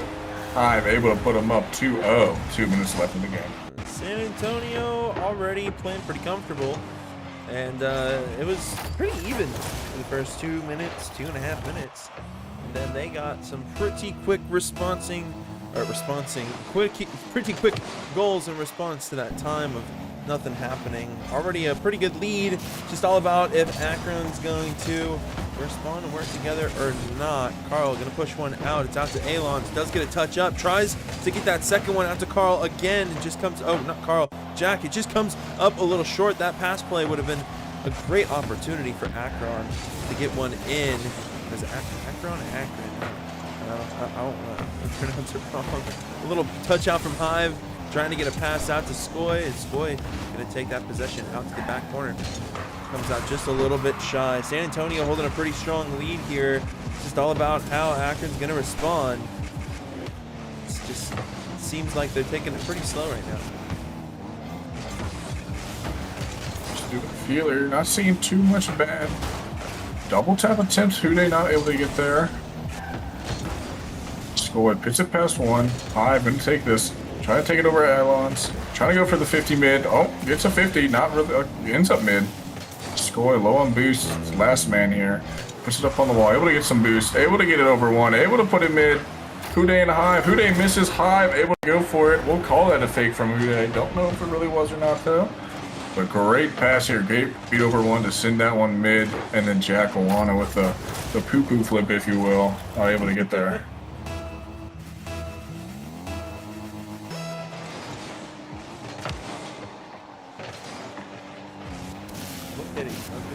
San Antonio playing pretty comfortable, pretty comfortable and confident right now in this first game, but with plenty of matches left.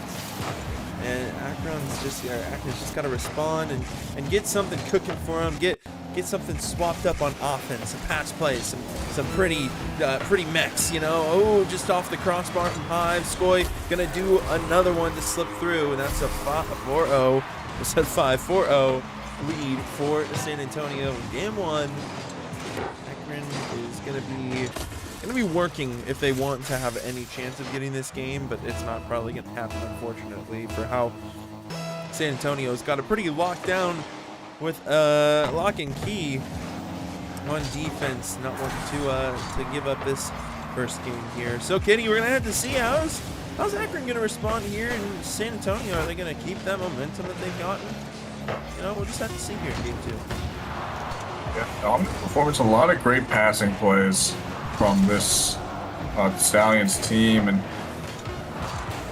they are 4-0 on the season. You can really see why. They are doing some damage in this passing game, and that amount of chemistry this early in the season it really shows. Teams that have chemistry early always perform way better to their peak earlier than others. Absolutely. We'll just see how game number 2 works out, if it's gonna go in Akron's favor, if San Antonio wants to take a run of a mill and keep going, get that second game under their belt. I mean, they're playing pretty confident with a 4-0 win in game 1. Just kind of have to see how what they want to do, how they decide to continue forward. Yeah, Hude dropping a insane 88 points in a 4-0 win.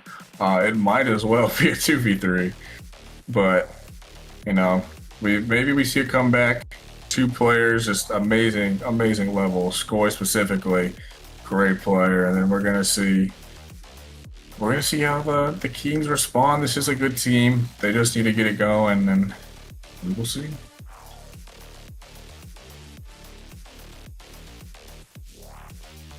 Let's see here, game number 2 gonna get underway here pretty quickly. And I gotta say, Akron's probably gunning to take it, as they're definitely gonna want a better response here in this game. You know, San Antonio, though, comfortable Skoy, just a little bit too high off the crossbar, trying to get a nasty flipper set in to give them an early lead for San Antonio. That would have been gross. Akron kind of feels, I feel like they're a little shaken up, Kitty. I feel like they feel a little uneasy about this match.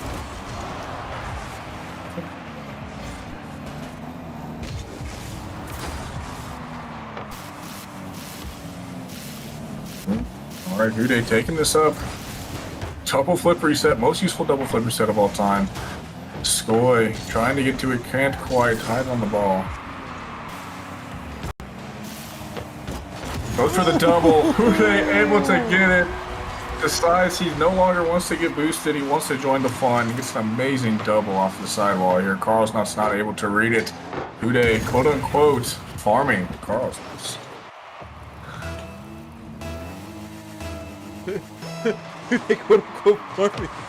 You know what? I just realized that's what you were quoting at. I mean, so far, I'm not gonna lie, this game is looking a little bit like that trash talk coming truth. Skoy, good flip over 1, has to keep it downfield, continues with momentum, looks after it after the side, tries to get a pass. It's just a little too shy for a good 50. It's gonna float right in front of the net again. Alon's pushes it out. It's out in the hands of Hive. Somebody gets demoed, and now ball's in Carlsnut's hands. The camera is doing me dirty right now. It's moving the camera. It's moving everything around the screen right now so fast I can't tell what's happening. But San Antonio, with this lead, they're running heavy with it. Hude tried to get a nasty angle redirect from a pass from Hive. That would have been some pretty crazy plays coming from San Antonio. Great save there by Elon's Hude. Great save by Carlsnut. Carlsnut decides he no longer wants to be farmed. He wants to be the farmer. It's a great save on Hude there. Skoy taking this. My camera just died. But whoa! Interesting by the camera. Hude trying to put it over Carlsnut. Carlsnut's reverse farming Hude. Getting some nice saves. Skoy taking this up the wall. Takes it off the backboard. Demo by Jack. Skoy puts it over 1 towards the middle of the field. Quick on the ball. Great save play, I guess. That's quite the play, I will say. I wasn't prepared for that one. Carlsnut's putting it up in the corner. Hude getting out of there. Alright, putting it upfield. Trying to get a good 50. Does get a pretty good 50. Hude and Skoy both trying to get it. Skoy able to get there. And another just a great passing play by the Stallions team. Their offense looks so beautiful, and it's been showing out right now. Team plays. It's all it takes. Even if 2 people commit on that team, and that ball goes in, that's a team play. It's team commitment right there. It's out to Jack. Hude, quick interception, sends it downfield. Hands of Alons, takes possession. Now it's out to Alons again, right in the hands of Skoy. Oh, an awkward touch, puts it to Carl's nose. Yeah, Carl's nose. Jack gets possession of it. Yeah, it's back and forth right now. A little bit of boomer ball. 2 minutes left. San Antonio in the lead. Akron gotta get something going. You can't let them sweep you like this. 4-0 in game 1, 2-0 so far here in game 2. Get a goal on the board, guys. You have this.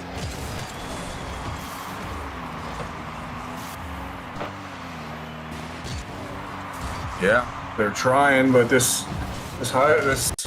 team is looking solid right now. The Stallions team putting it up. Elon trying to put his sidewall. They're there. Great saves coming out. All in the corner here, a little awkward. Skoy is using his aura, I guess, to stop that play. Puts it mid. High with a very interesting touch. Hude should no world ever dive that. Does, and I assume they get punished. Never mind. Hive's there. They don't get punished. Definitely should have, though. Skoy taking this. Doesn't get the touch he wants. Tries to get the ball, not able to. Hude's there mid. Awkward spot. Surely. Okay, they get punished for that one. Unfortunate situation has occurred. Wait, no, not an unfortunate situation. I thought that was completely opposite. My brain was flopped out of my mind there because of the colors on the screen. Akron gets the first goal, and now we have a game. They are on the board. They're not getting shut down like they did in game 1. What was I speaking? I got colorblind and blind for a second there. Now it's 2-1. We actually have a game on our hands. It's just all about how Akron got to get that next goal on the board, and Jack was the one to get the first one. It's going to be an opportunity for them to get another.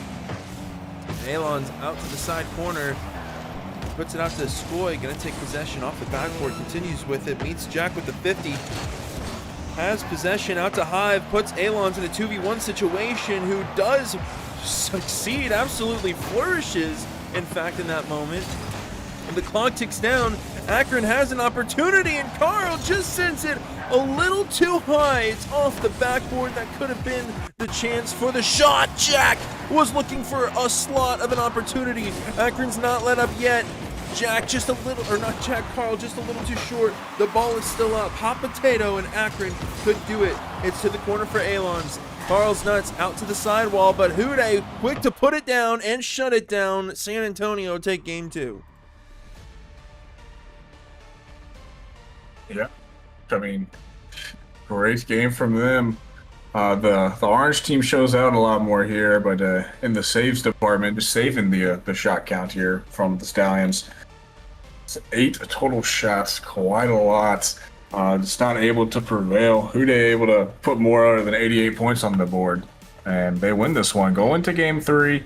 The Kings do show signs of life, but the Stallions team is showing very strong, and it would, they can obviously go 4, but it does appear the Stallions are just too good, and that they will take this in 3. Yeah, San Antonio, they're definitely playing confident and strong right now. I mean, Akron, at least getting 1 on the board means that they have an opportunity to flip it. They just have to shut down the momentum that San Antonio has very much so built up for themselves, and it's a hard thing to do. We have biggest of fellas TV says San Antonio gonna go 3-0. Trust. So now we currently have a guest at 3-0 for San Antonio. We gotta see Akron. Gotta respond here. Gotta get something cooking and going. Don't let San Antonio wash you away here. Definitely what you need to be focusing on is to just stay in it. Stay in it. Yakuano putting a shot up on that. Elon's able to try to make that a little bit harder, but 3 blue defenders in the way, making it a little bit harder. Skoy beat. Carl's nuts not able to get the pre-flip into that Hive, sending it past 1. Elon's putting it back in this corner. Jack up for it, not able to do anything. Carl's nuts dead in Florida. RIP. Hive going for a 50, gets it. Looks like the first man was in La La Land. Jack going for a double here. Skoy not able to get the touch, open-ish net. And second man not quick enough to get there. Hive with this ball. He's going to take this off the ceiling. Gets a flip reset. Gets another? No. Doesn't matter. That is not what you want to do if you are... if you're the Akron Kings. He gets a flip reset on it. Not able to get the second. It didn't appear. And then Elon just poos his pants there. Own goal. It's quite unfortunate. San Antonio, though, they're gonna take the 1 goal, the lead here in game 3, and it's comfortable for them if they can hold that. It's good. It's what they want. if they want to take away. Akron, though, it's the worst. It's not something that they can afford. They need to get a goal in, and they got to get a game under their belt here to stay alive in the series. It goes out to Carls. He's looking for Alons. Alons puts it to the wall. Hude quick to respond, though. Does get it passed in over Jack. It's going to be a waterfall opportunity. It's Hive. Hive's up. Does get the flipper set, but unable to follow it as Jack gets it away. Skoy going to take their turn for possession. Out to the side. A pinch from the corner. It's just too fast. Hude unable to get there in time. Out to the side wall. Carl's nuts. Quick clear. And it's a float out. It's going to be dangerous, but Skoy quick to clear it out. San Antonio not going to let Akron get too far ahead. Still putting the pressure on Akron. They still had Akron had a little bit of time to breathe, but they had to take that opportunity and that moment to do something with it. They just weren't unable to do so. San Antonio still going to hold this lead as Akron looking to respond. Yeah, I mean, I'm just noticing that Stallions' touches have way more purpose, it feels, than the Akron's touches. Akron's touching the ball, but it doesn't look like they have too much intent behind that. While the Stallions, every touch just looks like they know exactly what they want to do with it, and it's working for them, man. They're playing great right now. Skoy up for this 50s across the entire map. Hive there to collect. Not able to touch, playing a little too fast. Hude puts it on net, saved by Jack. Boy up for it, off the ceiling. Tries to go for the double off the ceiling, not able to. Sits it on the wall. Alon's not able to get there. Just sneaks it past him, never mind. Alon's able to get the save. Skoy up for this. Never mind. Hive cuts him. Ooh. Playing low. Oh, what a 50 to get that. Man.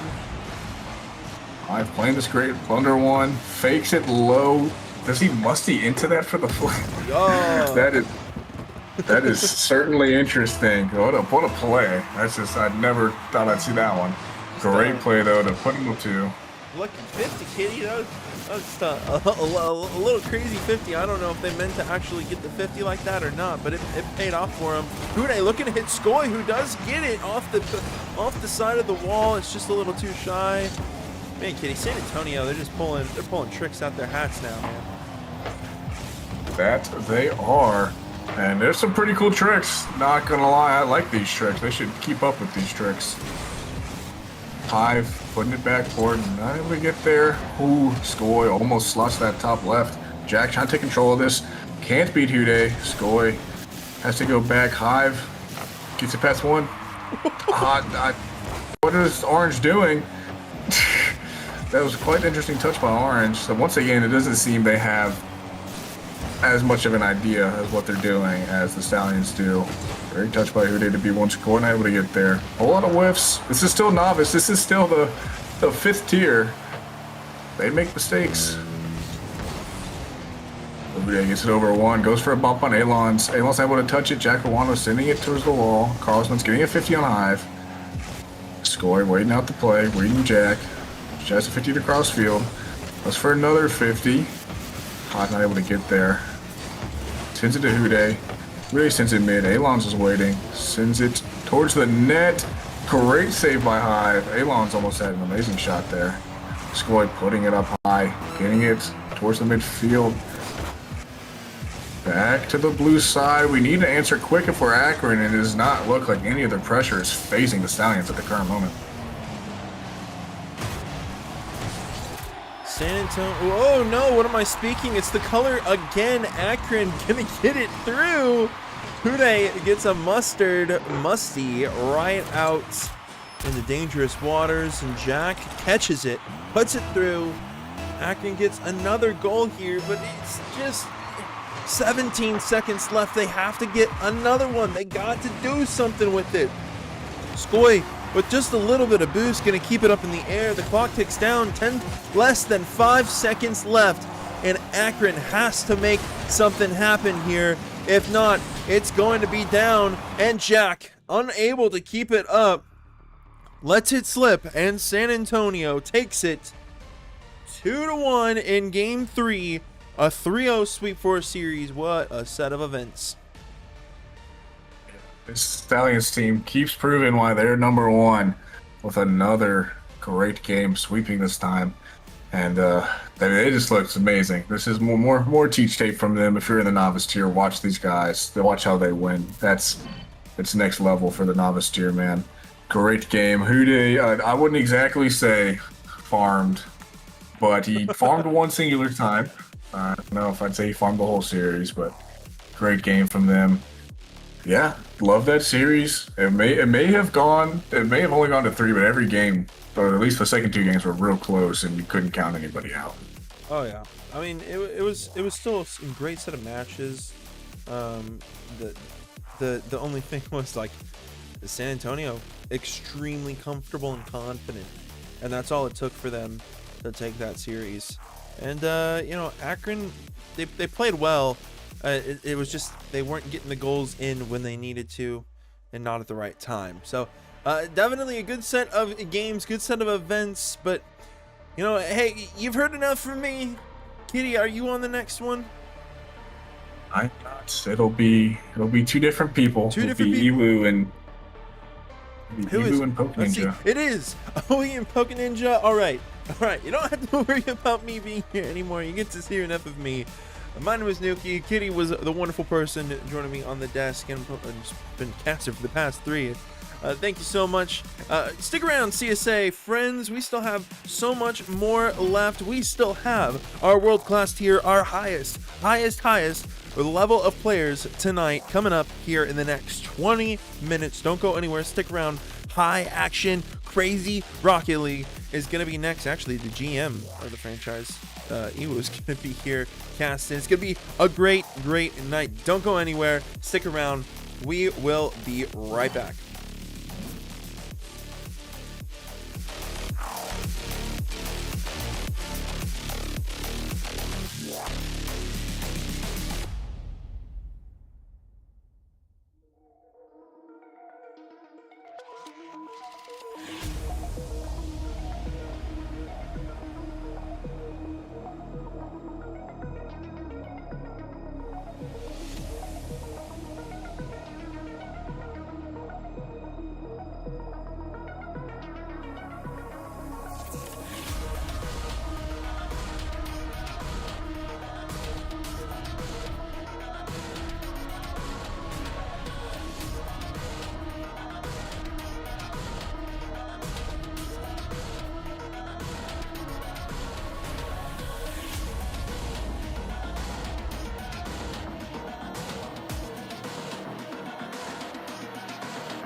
Dropping that shit on the headlight.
Dropping that shit on the headlight.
down. Oh, that's beautiful. Shot bottom right corner. Opposite Corey, Geosynth. Down. Oh, that's beautiful. What a city.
Dropping that shit on the headlight.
that shit on the headlight.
All right, here we go. We have a banger matchup, world-class matchup between San Diego Sea Lions and the Rochester Renegades. My camera needs to get fixed a little bit, but here we are. It's going to be a great matchup. Yep, and I'm here. I'm Power, of course, joined by Poke Ninja, and I'm the GM of the Rochester Renegades. We've seen them play here a few times before. We get the privilege of playing on the stream slot a little bit more than the other teams. I don't know why, but I'm here for it. And we saw just a great series previously. I wasn't able to watch it myself, but I heard that it was a good one. We'll get into those replays here shortly. And Poke Ninja, who do you have here coming in? San Diego versus Rochester. Who do you have winning? You know what? Because I know he was the GM of San Diego, and I know the Chargers won in football today last second. I think San Diego is going to take it 3-2 on this one. I think they just have more power and more like strength than the Rochester Renegades, although their record is a little bit weaker compared to them, sitting at 1-3 heading into the night, where Rochester's 2-2. I still think San Diego has more of the skills to pull it off. I will say Rochester definitely has more power. I'm on that on that franchise. Jokes aside, though, I do think it's going to be close. Both of these teams sort of in the middle of the pack standing. San Diego, like you said, a little bit lower down. But I would definitely not count them out. Snaz, one of the better players. You know, he's trying to lead that team to a victory. And of course, he is joined by Riley and Dribs. And overall, I feel like that's a pretty solid roster. Yeah, I think that's very solid indeed. I mean, you have some of the top tier talent of NA, like almost like semi-pro to professional level, and when you're playing that high, it can be really interesting to see just some of the stuff that goes on. And, you know, Snaz, you know, getting almost into an RLCS regional, that was really close there, got 17 for 20 certs. So yeah, they have really high caliber players that's going to play tonight. Yeah, and we've seen sweeps earlier. We just saw Novice San Antonio taking down Akron, Hude and the squad getting that one done. And then we saw Academy, Denver get swept by St. Louis. St. Louis continuing that dominance that they've shown all season. And then earlier we had Premier result go in favor of Atlanta. We'll see how this one goes. I'm hoping for, you know, a closer series for the content's sake. You know, you got to end off the night with a bang. Yeah, I completely agree. I want a Game 5 overtime. I think that's what we all want to see here. Just some insane back and forth matches. And yeah, you know. But yeah, I think San Diego really has something to go for them. However, yeah, Rochester, they have gear flying. I think they also do have what it takes to compete here tonight. Yep, gear flying and vanish. They started the season off a little bit slow, went 0-2. And then they brought it back the second week, and now they're looking to make it happen week 3, continue that run, continue that win streak that they got from last week. So they are coming into this week a little hot. I'm hoping, of course, you know, biases. I'm not even going to pretend to ignore that they're able to continue that streak and show out really strong here. Their match previously, though, was rescheduled, so they are coming into this completely cold. I believe San Diego did play their previous match. I don't know the result on that one, but they will be warmed up and ready to play. Yeah, I mean, San Diego last week got their first series win of the season. I don't know the previous match results just yet, but we're hoping to continue some of that success there, get over 50% and get into like some higher, I'd say higher score in series. Yeah, just trying to get those extra points. Reminder, in CSA, of course, you get 5 points for winning the series, but you do get a compensated point for every game you take if you do lose that series as a whole. So, for example, if it's game 5 and you lose, you did win 2 games, so you get those 2 points. You get a little bit of benefit for taking that and making it a close series. So either team here, even if they don't win this, they're still looking to be on top of the points, even if they aren't, you know, getting the series win. Those game wins do count. Yeah, and you know, I really like that format. You know, still get credit for taking off some games. It could be really interesting to see later down in the season when like playoff spots are on the line and stuff, and also for like major spots. You know, when it's on the line, you know, maybe like a team only needs to win a game because they're that close in points to take the lead over them. You know, it's very interesting how that works. Yes, or even tiebreaker implications. You know, we look at the game diff eventually, and it does make a difference at the end of the day. There are teams that have gone home because of it, and teams that have qualified because of it in the same way. You know, it's just as important. Every game counts here in CSA. There isn't a single game where you show up and you're like, there's nothing to play for. Yeah. I should be getting everything all set up here. 1 moment. All right. Yeah, so definitely a lot to play for. Very excited to get into some of these matches. I know, very high tier Rocket League. I'm very excited to see. I recognize a few of these names from watching RLCS and NA qualifiers, so I'm really excited to get to be able to cast these guys, and I'm very excited to get into the matches here. We're still waiting on them to load in a little bit here. However, we'll be getting started very shortly. Yeah, one of my players, Manzor Flying, is currently in an overtime game, so we're waiting on him to finish up. The players have joined for San Diego, so they are all in. We are currently waiting on the Rochester players. They do have 12 more minutes before any penalties actually applied, and they would forfeit the series. I don't think we're going to get to that, but you know, a little bit of downtime never hurt anyone. Yeah, just taking some time to breathe. I mean, I don't know really what they're doing, but yeah, it takes a little bit of time just to breathe, relax. I mean, I think you said they are going into this one cold because first match side stuff had happened with it, so that'll be really interesting to see. I mean, San Diego's warmed up. I don't remember what the result was in the previous match. I don't have that, but they are looking to continue their hot streak that they had last week. Yeah, I think both teams here when you're not at the top of standings, you really can't afford to continue to lose. You need to start proving that you're a better team. You need to start getting those wins, getting those points on the board if you're going to go into Major 1 in a good position and get a good seed. Because at the end of the day, Major 1 is single even, right? If you face someone who's really good and you might say be a top 8 team, but you're placing the number 1 or facing the number 1 team going into Major 1, it's like, you only get that one chance. Yeah, I mean, single limb, especially in these higher tiers, are so rough because you could be loading into match 1 if you're an 8 seed against names like Gyro and Chronovia and all those other people. So, very tough competition here in World Class. Yeah, for sure. I mean, the growth of CSA from Season 1 to Season 2, it was insane. As someone who had to scout a lot of that talent, it was very cool to see entirely new names fill our World Class tier. There wasn't a single person from Season 1 World Class, besides for Cosmic and the clear, ones where they're a head and neck above the rest of the competition from last season. But overall, just lots of new talent in here. I'm really hoping that they're enjoying it here. I know I'm enjoying seeing all of them play. Some of the greatest clips have already come out of some of these players. Thinking back to that team pinch from the show match before the season even started.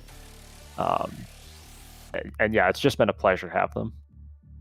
Yeah, I remember seeing a tweet about it from RLCS analyst. They tweeted out one of the clips, so I think that was just really cool from this tier. So, a lot of great recognition, and this is the highest tier we have because it's the highest we could go. Looks like the players are getting into the lobby, so we're gonna get started here very shortly. Yeah, I mean, it's just that last little second before we get started here. I'm sure San Diego aren't exactly liking having sit here for a little bit longer than they probably would have liked, as far as, having that warm up be a little bit less effective if you have to sit in the lobby for 5 minutes. But overall, I think just having played a series before makes you feel a lot better. Yeah, definitely. I mean, going into this warm it could even be the difference maker between winning and losing. So if you start off strong, getting a couple wins. I mean, I know it can be back and forth, but if you start off with a win, you only need 2 more left to take the series. So yeah, definitely crucial to get things going, especially if you're warm. You start off hot, and I think that's what San Diego wants. Yes. As with anything, Game 1, it's not crucial that you win it, but it's a very good indicator of who's going to take that first step into the series, who's going to take control of the series. And if you have a dominant Game 1, that can roll into a sweep, which we've seen, the past 2 series tonight went into that so quickly. And just, before you know it, it's over, Yeah. So Game 1 is pretty important here. Not the end of the world if the team loses it, but they want it to be close at least. And players are joining up. Here we are loading into game number 1 here on Manfield Night. Kickoff start now. Here we go, right off kickoff. You're going to see San Diego in blue, Rochester in orange. here. Dribs gonna take it to the corner. Great kickoff. Vanish gonna hold it up high. Dribs off the ceiling, gets a touch, not far as Sizz. Snaz is gonna go up, flying, gonna try to pass one to the mid. Gonna be to Dribs, can't quite get much there. Ryo Kep trying to get something going. I like the Kep in the last name, that's really funny. And it's gonna go out to Vanish and get cleared out to the corner.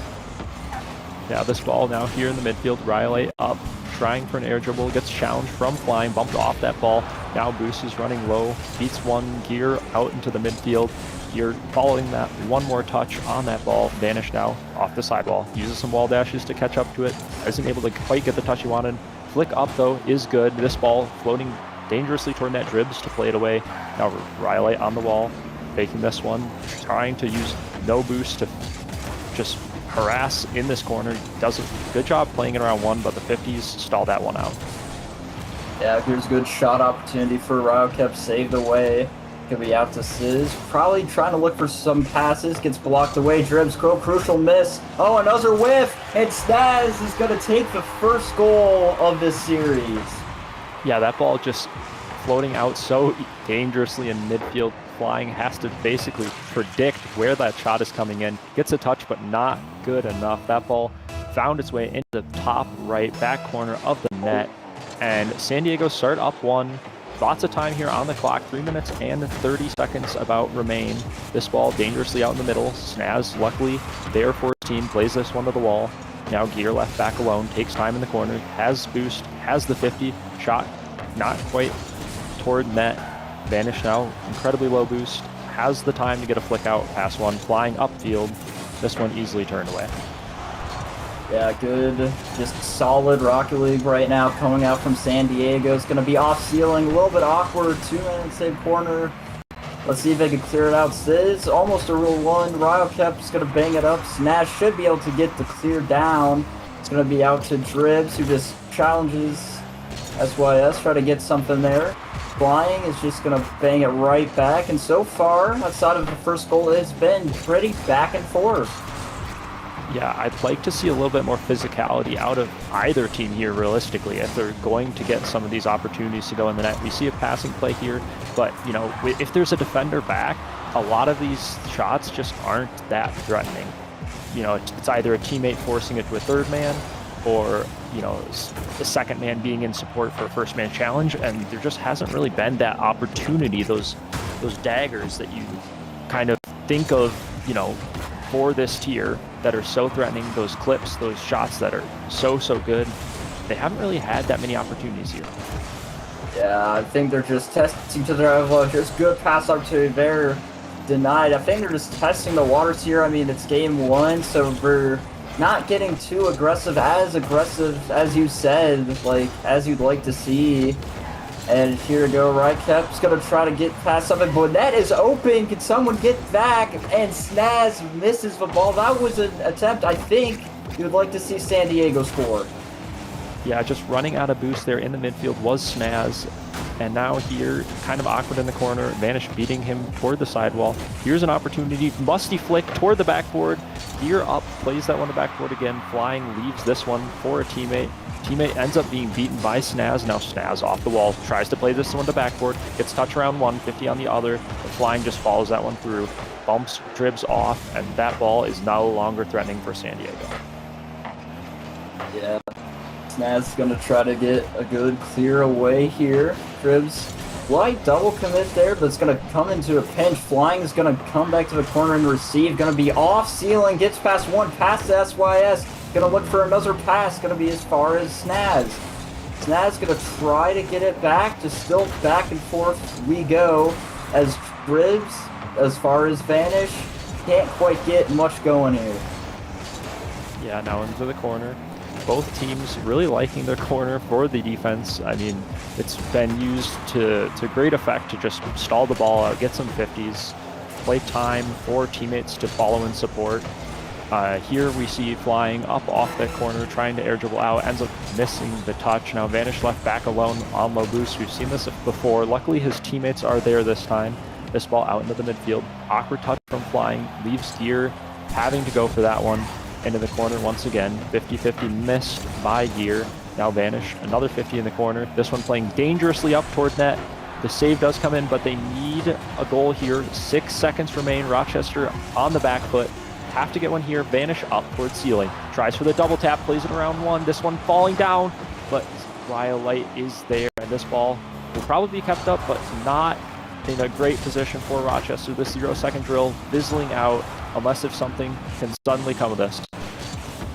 Yeah, ball's still up, and there it goes. Ball gets down to the ground, and San Diego will take the first game. And I will say it was just a very back and forth game. No one a little scared on both sides to make any moves. I mean, San Diego got the goal off of like a misplay from Rochester, so just a little. I feel like there's a lot of, I'd say, almost hesitancy in both these teams. Yeah, it looks like they've been iced for about 10 minutes. the decisiveness isn't there yet. I'd say both of these teams, I feel like they're going to be a lot more confident going into the second game. Rochester, they've got to feel like, they had offensive opportunities, they just didn't make the most of them. And then, of course, San Diego got to be happy with their fundamental defense they played. They never really looked in a bad position.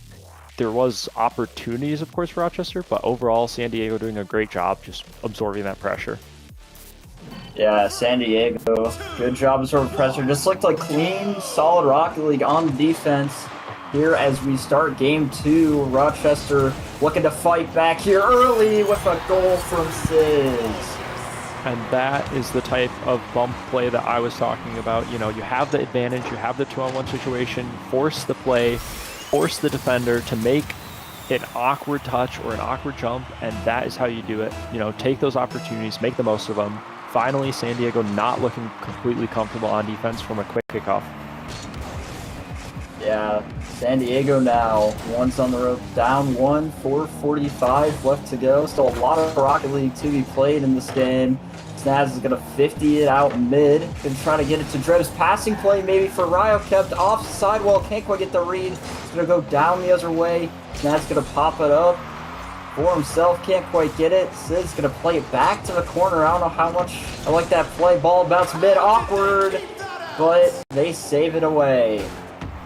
Good save there out of Rochester. Definitely needed that one. The goal line still, though, looking very awkward. This ball not super comfortable. Snaz pushed up a little bit too far, and now you see a transition play. Dribs to the wall. Vanish tries to play this one out mid. Rhyolite easily there for the touch. Snaz up. Pops this one high. Ryo up. Toward backboard. Here defends that well. Yeah. Here, good defense coming out from Rochester. A little awkward at times with making it work. Here's now an offensive chance for Rochester. San Diego a little bit awkward, able to manage for now. Here, it's going to come off the ceiling, saved away by San Diego. Ball's still a little bit dangerous, but San Diego's going to clear it away. Yep, and off of the backboard now into the midfield. This ball not making contact on either player. Snaz now to the backboard. No one up for either team. This ball playing out into the middle. This one being left for Vanish. Good communication there from Rochester, knowing that there's people in support. Now Rhyolite into the corner, plays this one around 1, plays it around 2. Gear rushing back, gets a challenge early. This one threatening off of the backboard, double tap impending. Shot opportunity not good enough. Flying low boost. San Diego kind of on the back foot here for a little bit. The ball played to the wall. Dribs is there, plays this one up toward Vanish. Vanish turning that one away. Yeah, it's just so far good defense from Rochester. Here's a quick counterattack though too, and Vanish will get the goal on the counter. This great goal from Rochester. Yeah, just the speed in the midfield completely beating the defender. No third man found for San Diego. That's now a 2-0 lead. Still plenty of time on the clock, almost 3 minutes. San Diego definitely have an opportunity to bring this one back, but they need to take advantage of when Rochester has those low boost goal line saves, right? They're on the back foot, but they just push up a little bit too much where one easy touch is able to outplay a San Diego offensive player, and it gets just the pressure's relieved too quickly. Yeah, Gotta keep up that pressure as Flying will put another one in. Flies the ball to the goal. And Rochester will go up 3-0 in game 2. Very good speed on that read. Pre-jumping that corner bounce is a little bit hard if you don't know exactly where it's going. Did save a flip to adjust if needed. Barely even needed it. Just slotted it with so much power. And now Vanish on the goal line. Really awkward touch. Both players committing for Rochester, keeping San Diego out at all costs. Vanish off the ceiling, just killing this before it even has an opportunity to be a play. Yeah, I mean, so far this game, it's looking like Rochester has just been the faster team. As there it is again, Gear will make it 4. Just the speed from this Rochester team just completely outpacing San Diego. Yeah, making it look good. Vanish playing it around 2, the biggest open net of the series so far. Rochester now up 4, 2 minutes remain. San Diego not really having any chips left in this game, but hoping to possibly start to stack the odds in their favor going into the next. Yeah, I mean, now you just want a goal. You want to stop them from running up the score. You just want to get a goal, get some momentum going into the next game. That's something that really helps there. A good passing play would do it to be a good momentum starter for San Diego, but right now it's still just look empty. Here's a good chance, though, but no one's really there. Yeah, I feel like overall the team play has definitely stepped up from Rochester. They're finding each other a lot more on the offense, and here this other shot opportunity. Flying puts it away. 5-0 on the scoreline. San Diego pushed back. Yeah, I mean, I like how you were discussing about those passing plays. It looks like Rochester has been going for a lot of those passing plays. I haven't really seen much creative offense coming out of San Diego. You know, look for those passing plays, look for those, look for your teammates there. I just haven't quite seen it from them in this game. Yeah, and there are more miscommunication comes out. That is just an open net for Flying. Disaster class for San Diego. They are just, I mean, at this point, it's been garbage time. They're trying to just push for a goal. But if you keep overcommitting and getting scored on, I feel like that's worse for the mental than if you were to just play solid and be like, all right, yeah, we let it go early. You know, they scored 4 quickly on us. But then, we held them. We started to get our groove back. We at least prevented them from getting more. But here, they really don't have anything to write home about, unless if they're able to turn something away at the very end. And at that point, it's like, all right, now you're just playing for the Brazil. Yeah. And I mean, you really just want a goal. You want something to cling on to just to get your hopes up for the next game. Because so far, Rochester looking to have all the playing cards in the deck right now. As the ball's going to go back mid. I think San Diego really have to step it up. Here's a good play chance, but still can't quite find anything here. Yeah, it's just like solo. I mean, it works. I was going to say, it just looks like solo play after solo play with no team play, but then as soon as they end up finding the teammate, they end up getting the goal. Rochester accidental double commit, not the play that they wanted. 25 seconds left, still, of course, not winnable for San Diego, but they get what they wanted. Yeah, they get a goal here. There's the offensive creativity I want to see out of San Diego. Look for the teammates. There it is again. Good pass attempt. Bringing that, if they can bring that into the next game and survive the pressure and hold defensively from Rochester, I think they could definitely bounce back from this deficit. All games tend to Brazil. It's just the law of Rocket League, I guess. You can't have a 6-1 scoreline and not have it be 7-1. Yeah, Brazil, Gear says, plus Aura for getting that Brazil. Honestly, respect to San Diego. Yeah, they followed through. Yeah, respect to them. And now San. Yeah, they they did get the one goal. I was gonna no. I'm the one cutting you off. I'm gonna ask you though. I'll bring it back to you.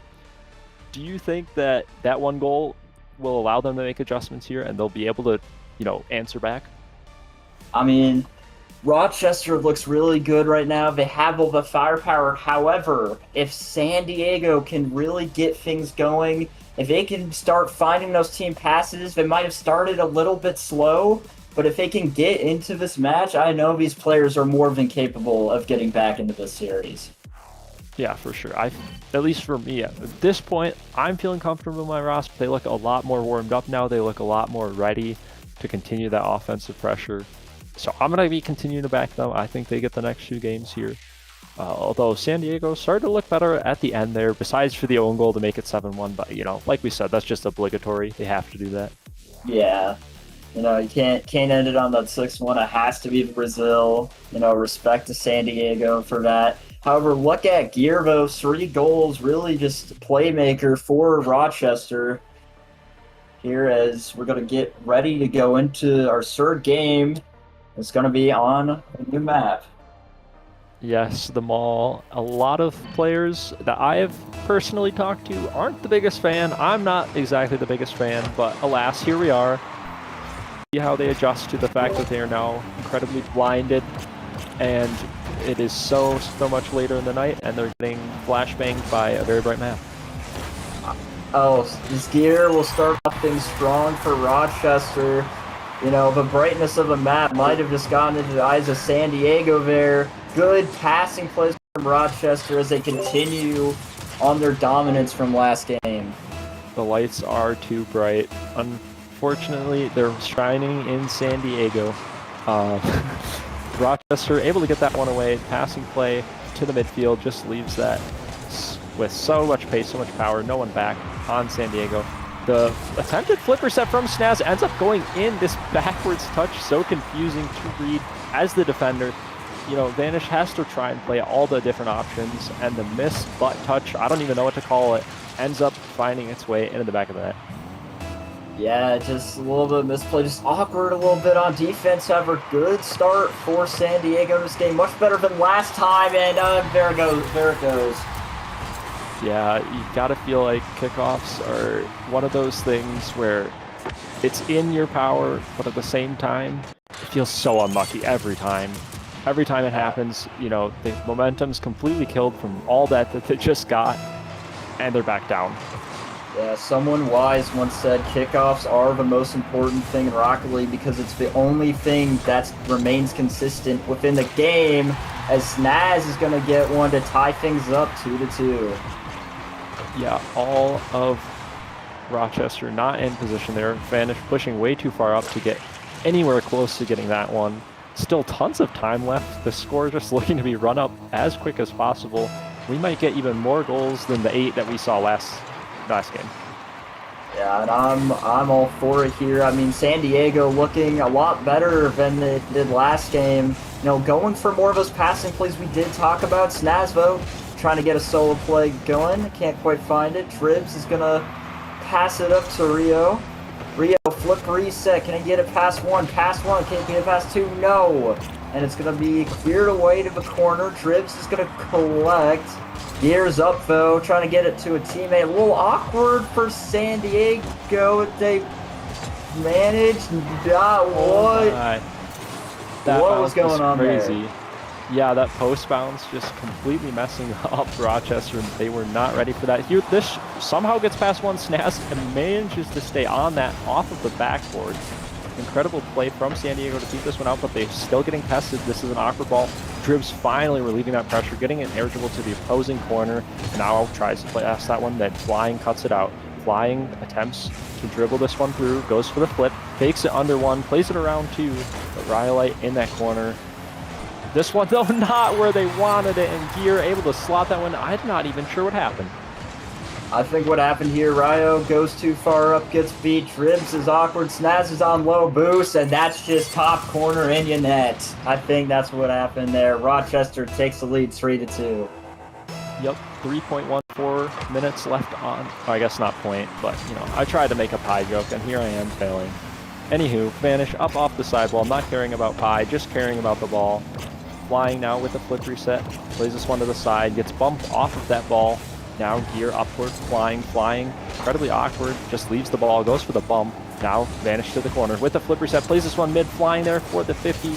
This ball just so awkward for both teams. Both teams sort of stalling out in the midfield, into the corner again.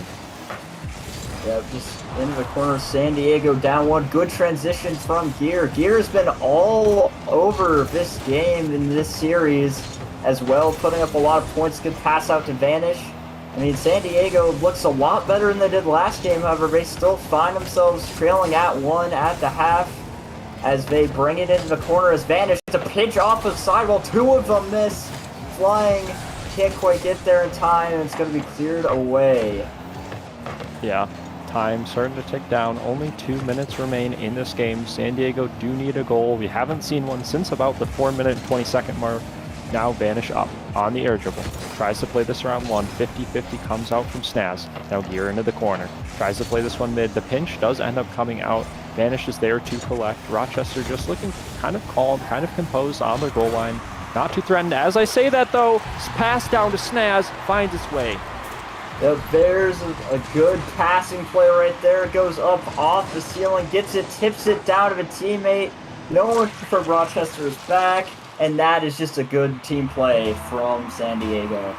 Yep, tied all now 3-3. What team is going to get that go-ahead goal? Trying to get, game 3 of the series. Very crucial. You don't want to be on double match point. Now, flying left back alone in the corner. Dunked by Dribs, and that ball's just so free for Rio. Yeah, and in less than 30 seconds, San Diego now take control of the game. Rochester just not really finding their defensive rotations, just caught off a little guard, and it's just open for San Diego. Yeah, minute 34 remain. Little bit of time. Flick out over 1. Now Snaz into the corner. Tries to control this one. Fakes out 1. Vanish still on that ball. Gets the challenge through. Now up for the ceiling is Snaz. Ends up leaving it for teammate Rhyolite. Pass 1. But Gear is there for the save. Gets another touch. Crucial defense being played. Lots of scary offensive chances from San Diego toward the Rochester net. Now numbers on Rochester. Bump comes through. Gear with a fake 50 under 1. Flying not in position to put that one away. Yeah, I think that was a great chance for Rochester to tie it back of this game, but San Diego's defense just holding a bit strong there as Flying's going to try to fly his way in, but almost down the other end, but going to get cleared of a corner. Snaz is there, going to be back to Gear. Some late second drama occurring now in this game. However, Rio will score. You've got to ask what went wrong for Rochester. It felt like they were in a fine position, then Gear doesn't get one touch, and the ball is just completely left from both Flying and Vanish. Not on the same page. Not exactly what we wanted to see if you're a Rochester fan. San Diego was pretty happy about that. Yeah, I bet if he was out there watching, I bet he's really happy with it right now. Looked like Rochester were in complete control of this game. I mean, it was close. However, San Diego, they wanted to seal it away, and it looks like Rochester just crumbling a little bit. Just not quite what you want to see there if you're a Rochester fan. However, still more games to be played as it's going to come up to Dribs. Oh, what a save from Flying. That was a good look from Rochester there. Yeah, but at the same time, it's not a good look because you have to have a pre-jumping defender to stop a passing play from going in. So it's great that they got that save. They're looking, comfortable on the goal line most of the time, but they need to be comfortable on the goal line all of the time. You can't be letting in 5 goals regardless of who you are. We saw it from, San Diego. As soon as you let in that many goals, you're just going to lose, Yeah. Overall, not a bad look from either team. I feel like they're both now properly warmed up in the series. They feel pretty comfortable playing against each other, and now it's really up to who has the long game, who has the endurance, who has the confidence to go into these game 4, possibly 5, and continue to dominate. San Diego, just huge bounce back from getting Brazil last game. Now with a statement, 5-3 here in game number 3, and will take the series lead 2-1. I think for Rochester, it's just getting awkward on defense, not really looking, I'd say, as good as they'd like to on defense, causing some errors, just some miscommunication, some misplays coming out from them that hope to be fixed in game number 4. Yeah, and now we go into game number 4. Another map that I'm not a big fan of either. Driftwood. I'm just a new map hater. I'm not gonna lie, new maps suck. Yeah, I mean, the last map, I really like the last map. This map, yeah, I'm not as much of a fan of. This gonna get a flip reset. It's gonna be out to Gear, trying to start it out strong. Gonna be to Dribs, though. Good pass attempt. Vanish kick will get there. The flying's gonna clear it away to the side. Snaz gets there first. Gonna be down to Gear. He's just gonna try to get this past Radcap. Anyone there for San Diego? Looks in the middle, and Vanish is gonna take it up the corner, and it's gonna go down the other end. Yeah, I mean, Now. with these maps, we're literally going from the brightest map to one of the darkest maps. Like, we're just trying to give the players whiplash as this ball just getting whipped around the field in a similar manner, flying out into the corner. Flying, gets another 50. This ball pinched out mid. Gears there, tries for the challenge, does play it around one. Riley now low boost, gets beat by Flying. This ball, a very good opportunity. The shot comes in, but not good enough. Snaz off to the side. Yeah, you know, good pressure so far, back and forth, no team has found a breakaway just yet as Vanish tries to cradle for Rochester, but here's Trips, double tap, denied by Gear on the backboard. Here's another attempt, denied by Flying. Can't quite fight it there. Will offense continue, but no, it's down the other end. It's going to be Gear, try to get a double tap. It's going to be saved by Ryo. Now back down the other end. And just keep going back and forth. A bunch of counterattacks going on. As Snaz, sidewall, no. Can't find anything there. Ryo Kep's going to go up, Flying. Slows it down, going to go to the course. Still dangerous, but will get cleared away. And I'm looking at Gear, and I want to see what he has. We saw a really good performance out of him game 2. Game 3, a little bit quieter from Rochester as a whole. They did score 3 goals, and now Gear in the middle leaves that one for Vanish. Vanish, this pinch out, tries to get the bump on Dribs. Dribs just not having any of it, not going anywhere. Flying now into the corner, tries for the follow, gets beat up on the ball. Ryo incredibly awkward here. This is a shot opportunity. The shot comes through, but Snaz with the goal line save, and San Diego get away with murder. What a save from Snaz, and another save from Snaz right there. It's going to be the Gear. Dribs is going to clear away. It's down the other end. Can Vanish get there in time? Yes, it's off the post.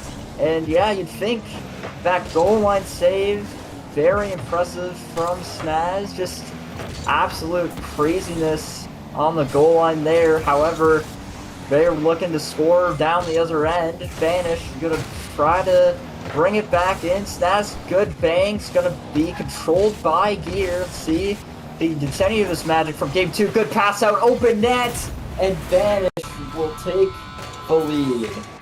Finally, the counterattack actually resulting in a goal. Dribs just committing way too hard as last man there. Rhyolite not quite back in time for that play.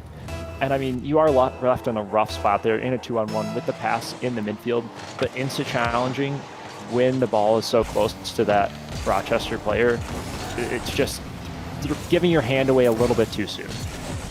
Yeah, I think it's just rushing things a little bit. Almost an own goal there from Gear. Gets saved by the post.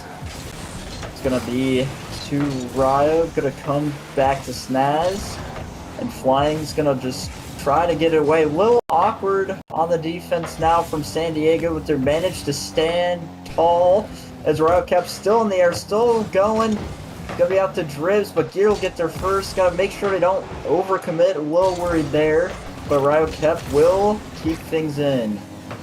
This ball being kept towards backboard now, Flying, crucial touch out. Vanish actually ends up going missing. Gear also going missing. This is an opportunity. Ball tapped a little bit too high though. The first touch not there for Rhyolite, and that could have been the difference maker. Now the ball cleared out, minute remaining, time ticking down slowly. Flying with a double tap opportunity, not quite able to put it in with the triple. That was a great chance there. Yeah, I think that was just an amazing chance to go up by 2-2, quite possibly steal this game away. However, 45 seconds, San Diego only needs 1. They only need 1 to get in, but Gear wants to make it 2, and Gear will put it in. Yeah, a little bit of insurance here for Rochester, looking to force a game 5.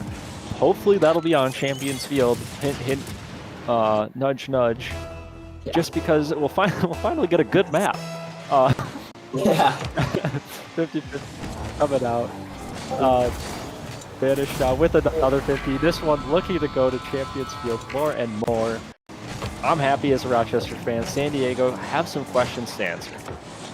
Yeah, San Diego, I mean, back and forth series, as we said before. I mean, San Diego, you saw last game, they definitely have some of the pressure. Just minor defensive mistakes, some major coming from San Diego, like that overcommit we saw earlier is playing a huge factor with why they're down, trying to make this a little bit less down, but can't quite find it.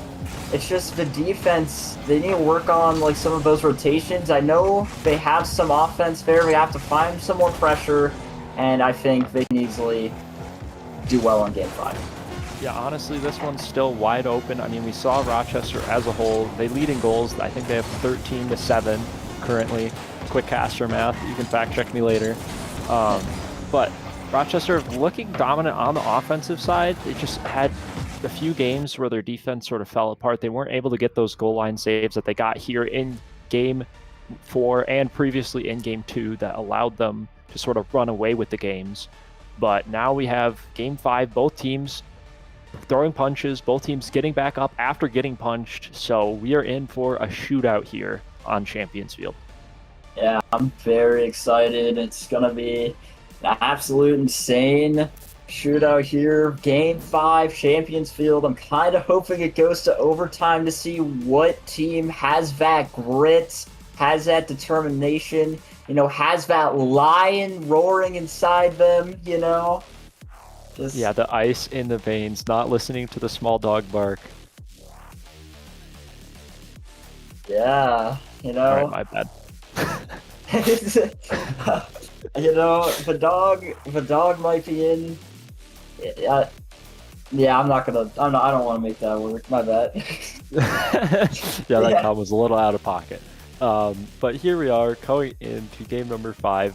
As I said, both teams trading blows. This is the game that matters. So you do get those at least 2 points that we were saying at the very beginning of the series where, if you do force a game 5, you aren't entirely sad because at the end of the day, you held the team close. You got some compensation for it. Although here's where it matters. At the end of the day, all the games come down to this. Yes, and we are actually going to be playing on Champions Field for this Game 5. No more weird random maps as we kick things off. Gonna be out to out to Driv. Gonna be to Vanish, gonna try to get something there. Gonna go out to Snaz, and whoever can take this first goal, might be very crucial. Yeah, the first goal has kind of set the tone here, and you're trying to set the tone with that double tap off of the ceiling corner, but now Snaz up off the ceiling, plays it around. Not quite able to get around the defender though. Now Rhyolite into the corner, uses all the boosts he has to actually end up faking that one. Now Vanish up for the shot, 50-50 coming out. This ball kind of awkward for Snaz, gets a mistouch, and the shot not quite good enough before the save comes out. A pause is being asked. The players no longer playing. I don't know what's happened here. We do get the pause coming through. We'll be back trying to figure that one out. I'm not entirely sure. I did see Gear completely AFK and frozen, so I can confirm that that did happen. Yep. There was a reason for the pause. We aren't just pausing for fun. Yeah. It happens. I'm so glad they made an update where you can actually pause the match here as... Oh. Just a little weird things going on here. I'm happy that they added a thing where you can pause the match so it makes it a lot easier to run things like this and run, tournaments like this so it's not as awkward. Yeah. Yeah. It is. I mean, at the end of the day, it's very cool that we have that opportunity because it's so sad to see like a game 5 like this happen, and all the teams or like all the players just like sorry, I'm being talked to by our producer as I was trying to speak. You're good. You're producing great, Nuki. I appreciate you. Anywho, like I said, it's so sad when you get to a game 5 series on the line and it ends up being, we had a player disconnect and that's why we lost. You don't want that to be the reason why you lose a series. So overall, I think both teams are glad here that the pause is able to come through. We will be restarting game number 5. Get you baited. Players are joining up right now. Right. About to get into the game 5 here. I don't know if we're gonna reset it fully or restart at the time that was listed. We're just gonna start it over. Just start it over. No goals were scored, so we're gonna restart the entire game. Everyone agrees on it, and we're gonna get in a little bit of some technical difficulties, but we are back in action, ready to restart this game number 5. It's gonna be a quick one out to Snaz. Gonna be off the wall, gonna be down, gonna be cleared out by Gear, going far out, gonna be the Dribs. Can't quite get much there. Vanish, a little bit too overcommitted here. Good chance for San Diego with the skim. No follow-up, no, there it is. And Dribs will get the first goal of Game 5. What's better than Game 5? Game 5 Part 2. More Game 5 action for you. And here, San Diego started off strong, able to get a goal in the first 20 seconds. Rochester now having to answer. They do have a lot of time, though, more time than they would have had Gear not disconnected. But they are now down 1. Vanish here with a pop shot. Ryo easily plays that one in the corner, has control, plays it around 2, but Gear trying for that challenge, forcing now toward Flying. Flying gets a touch to the corner. Yeah, it's going to be out to Gear. You know, who's going to be the player that steps up in Game 5? Who's going to be the one to make something happen? Is it going to be Gear or Rochester, or is it going to be San Diego continuing to hold out this 1-goal lead? It's going to be out to Rockcap, out to Snaz. Defense a bit awkward for Rochester. Dribs is going to dribble it back in. And it's going to be out to Rockcap. Flying, though. Gets it past 1. Trying to get it past all 2. Can't quite get there. Ball's going to bounce out back to Dribs. And it's going to get cleared to Rockcap. And past mid, but it's going to get cleared away by Vanish.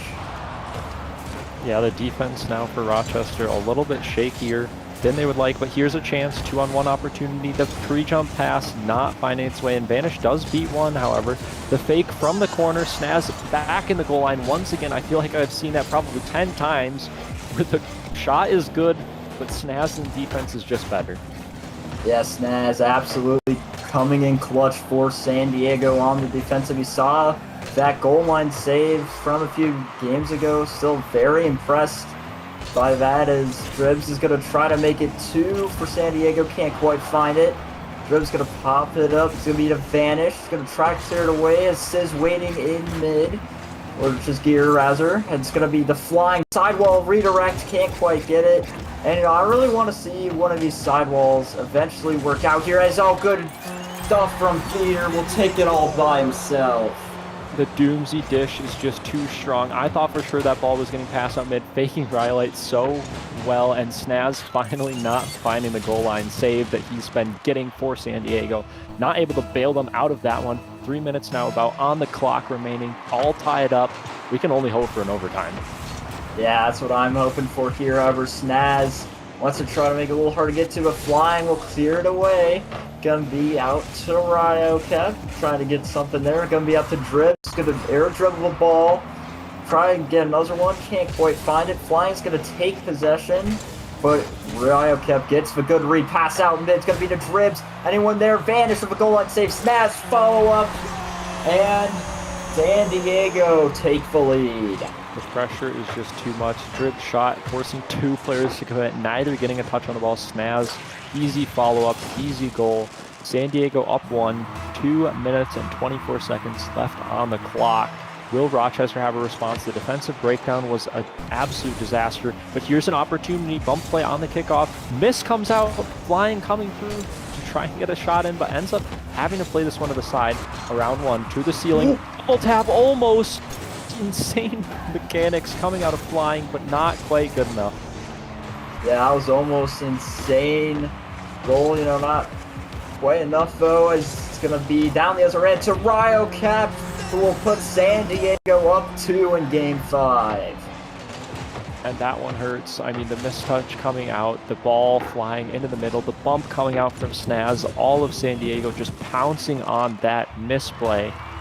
And now 2 minutes left, down 2. Rochester backs up against the wall, need a goal, and they need it soon. Yeah, backs up against the wall. If you're Rochester, Game 5, what do you got in you? Gonna be played to the corner, but need something now. If you're a San Diego fan, you're really happy with this, how this game has been going. You know, I said it before, but it's gonna be down to a 1-goal lead as Gear will get it in. Yeah, that ball, I mean, all of San Diego pushed so far up, all three of them on the midline. The ball's rolling past one, ends up rolling past the other two as well. Not exactly the best positioning out of them. They're getting a little bit too happy to go for the ball, and it paid off. Not in their favor here.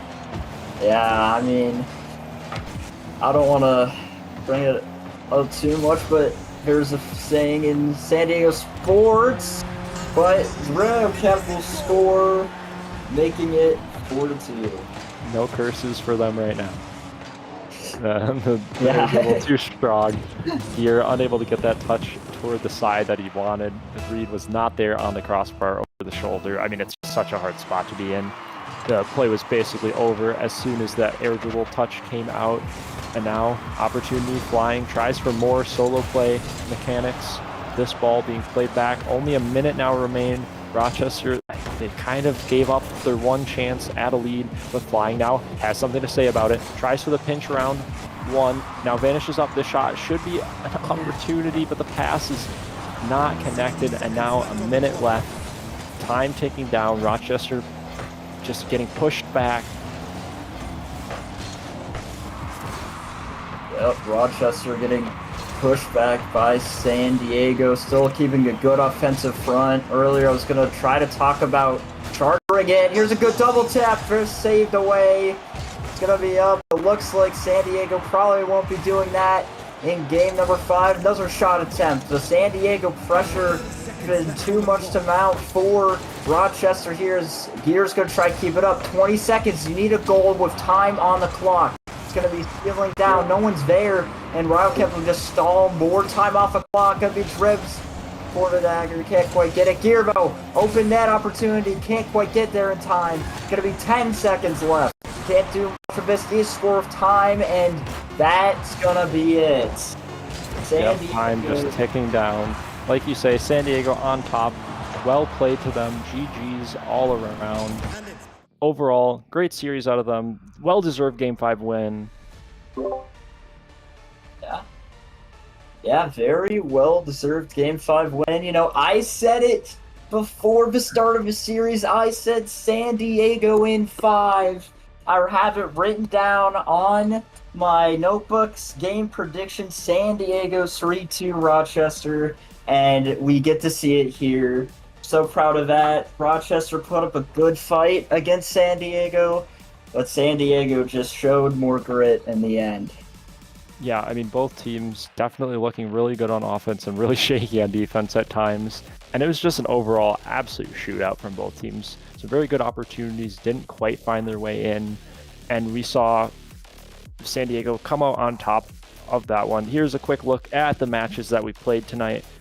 I mean, overall, pretty standard night, you know, save the best for last.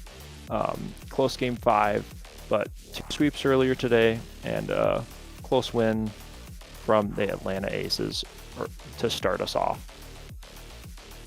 Yeah, just what a game that was going to Game 5. A lot of sweeps out there earlier in the day, but world class, always just so fun to watch. And that is going to do it for today. We hope you had a great night watching CSA Rocket League, and stay tuned. I'm Poke, and that is...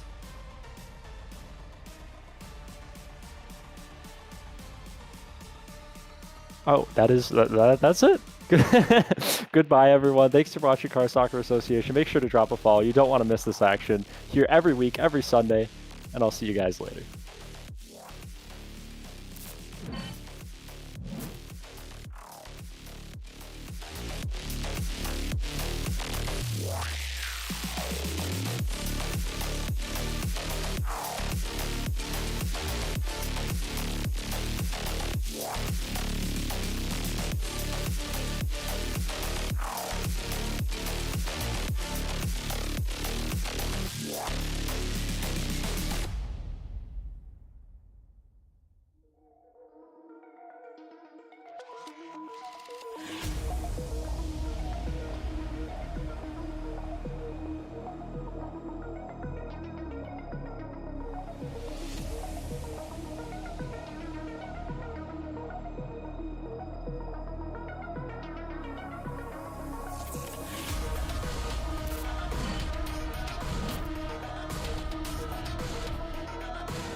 that shit on the headlight.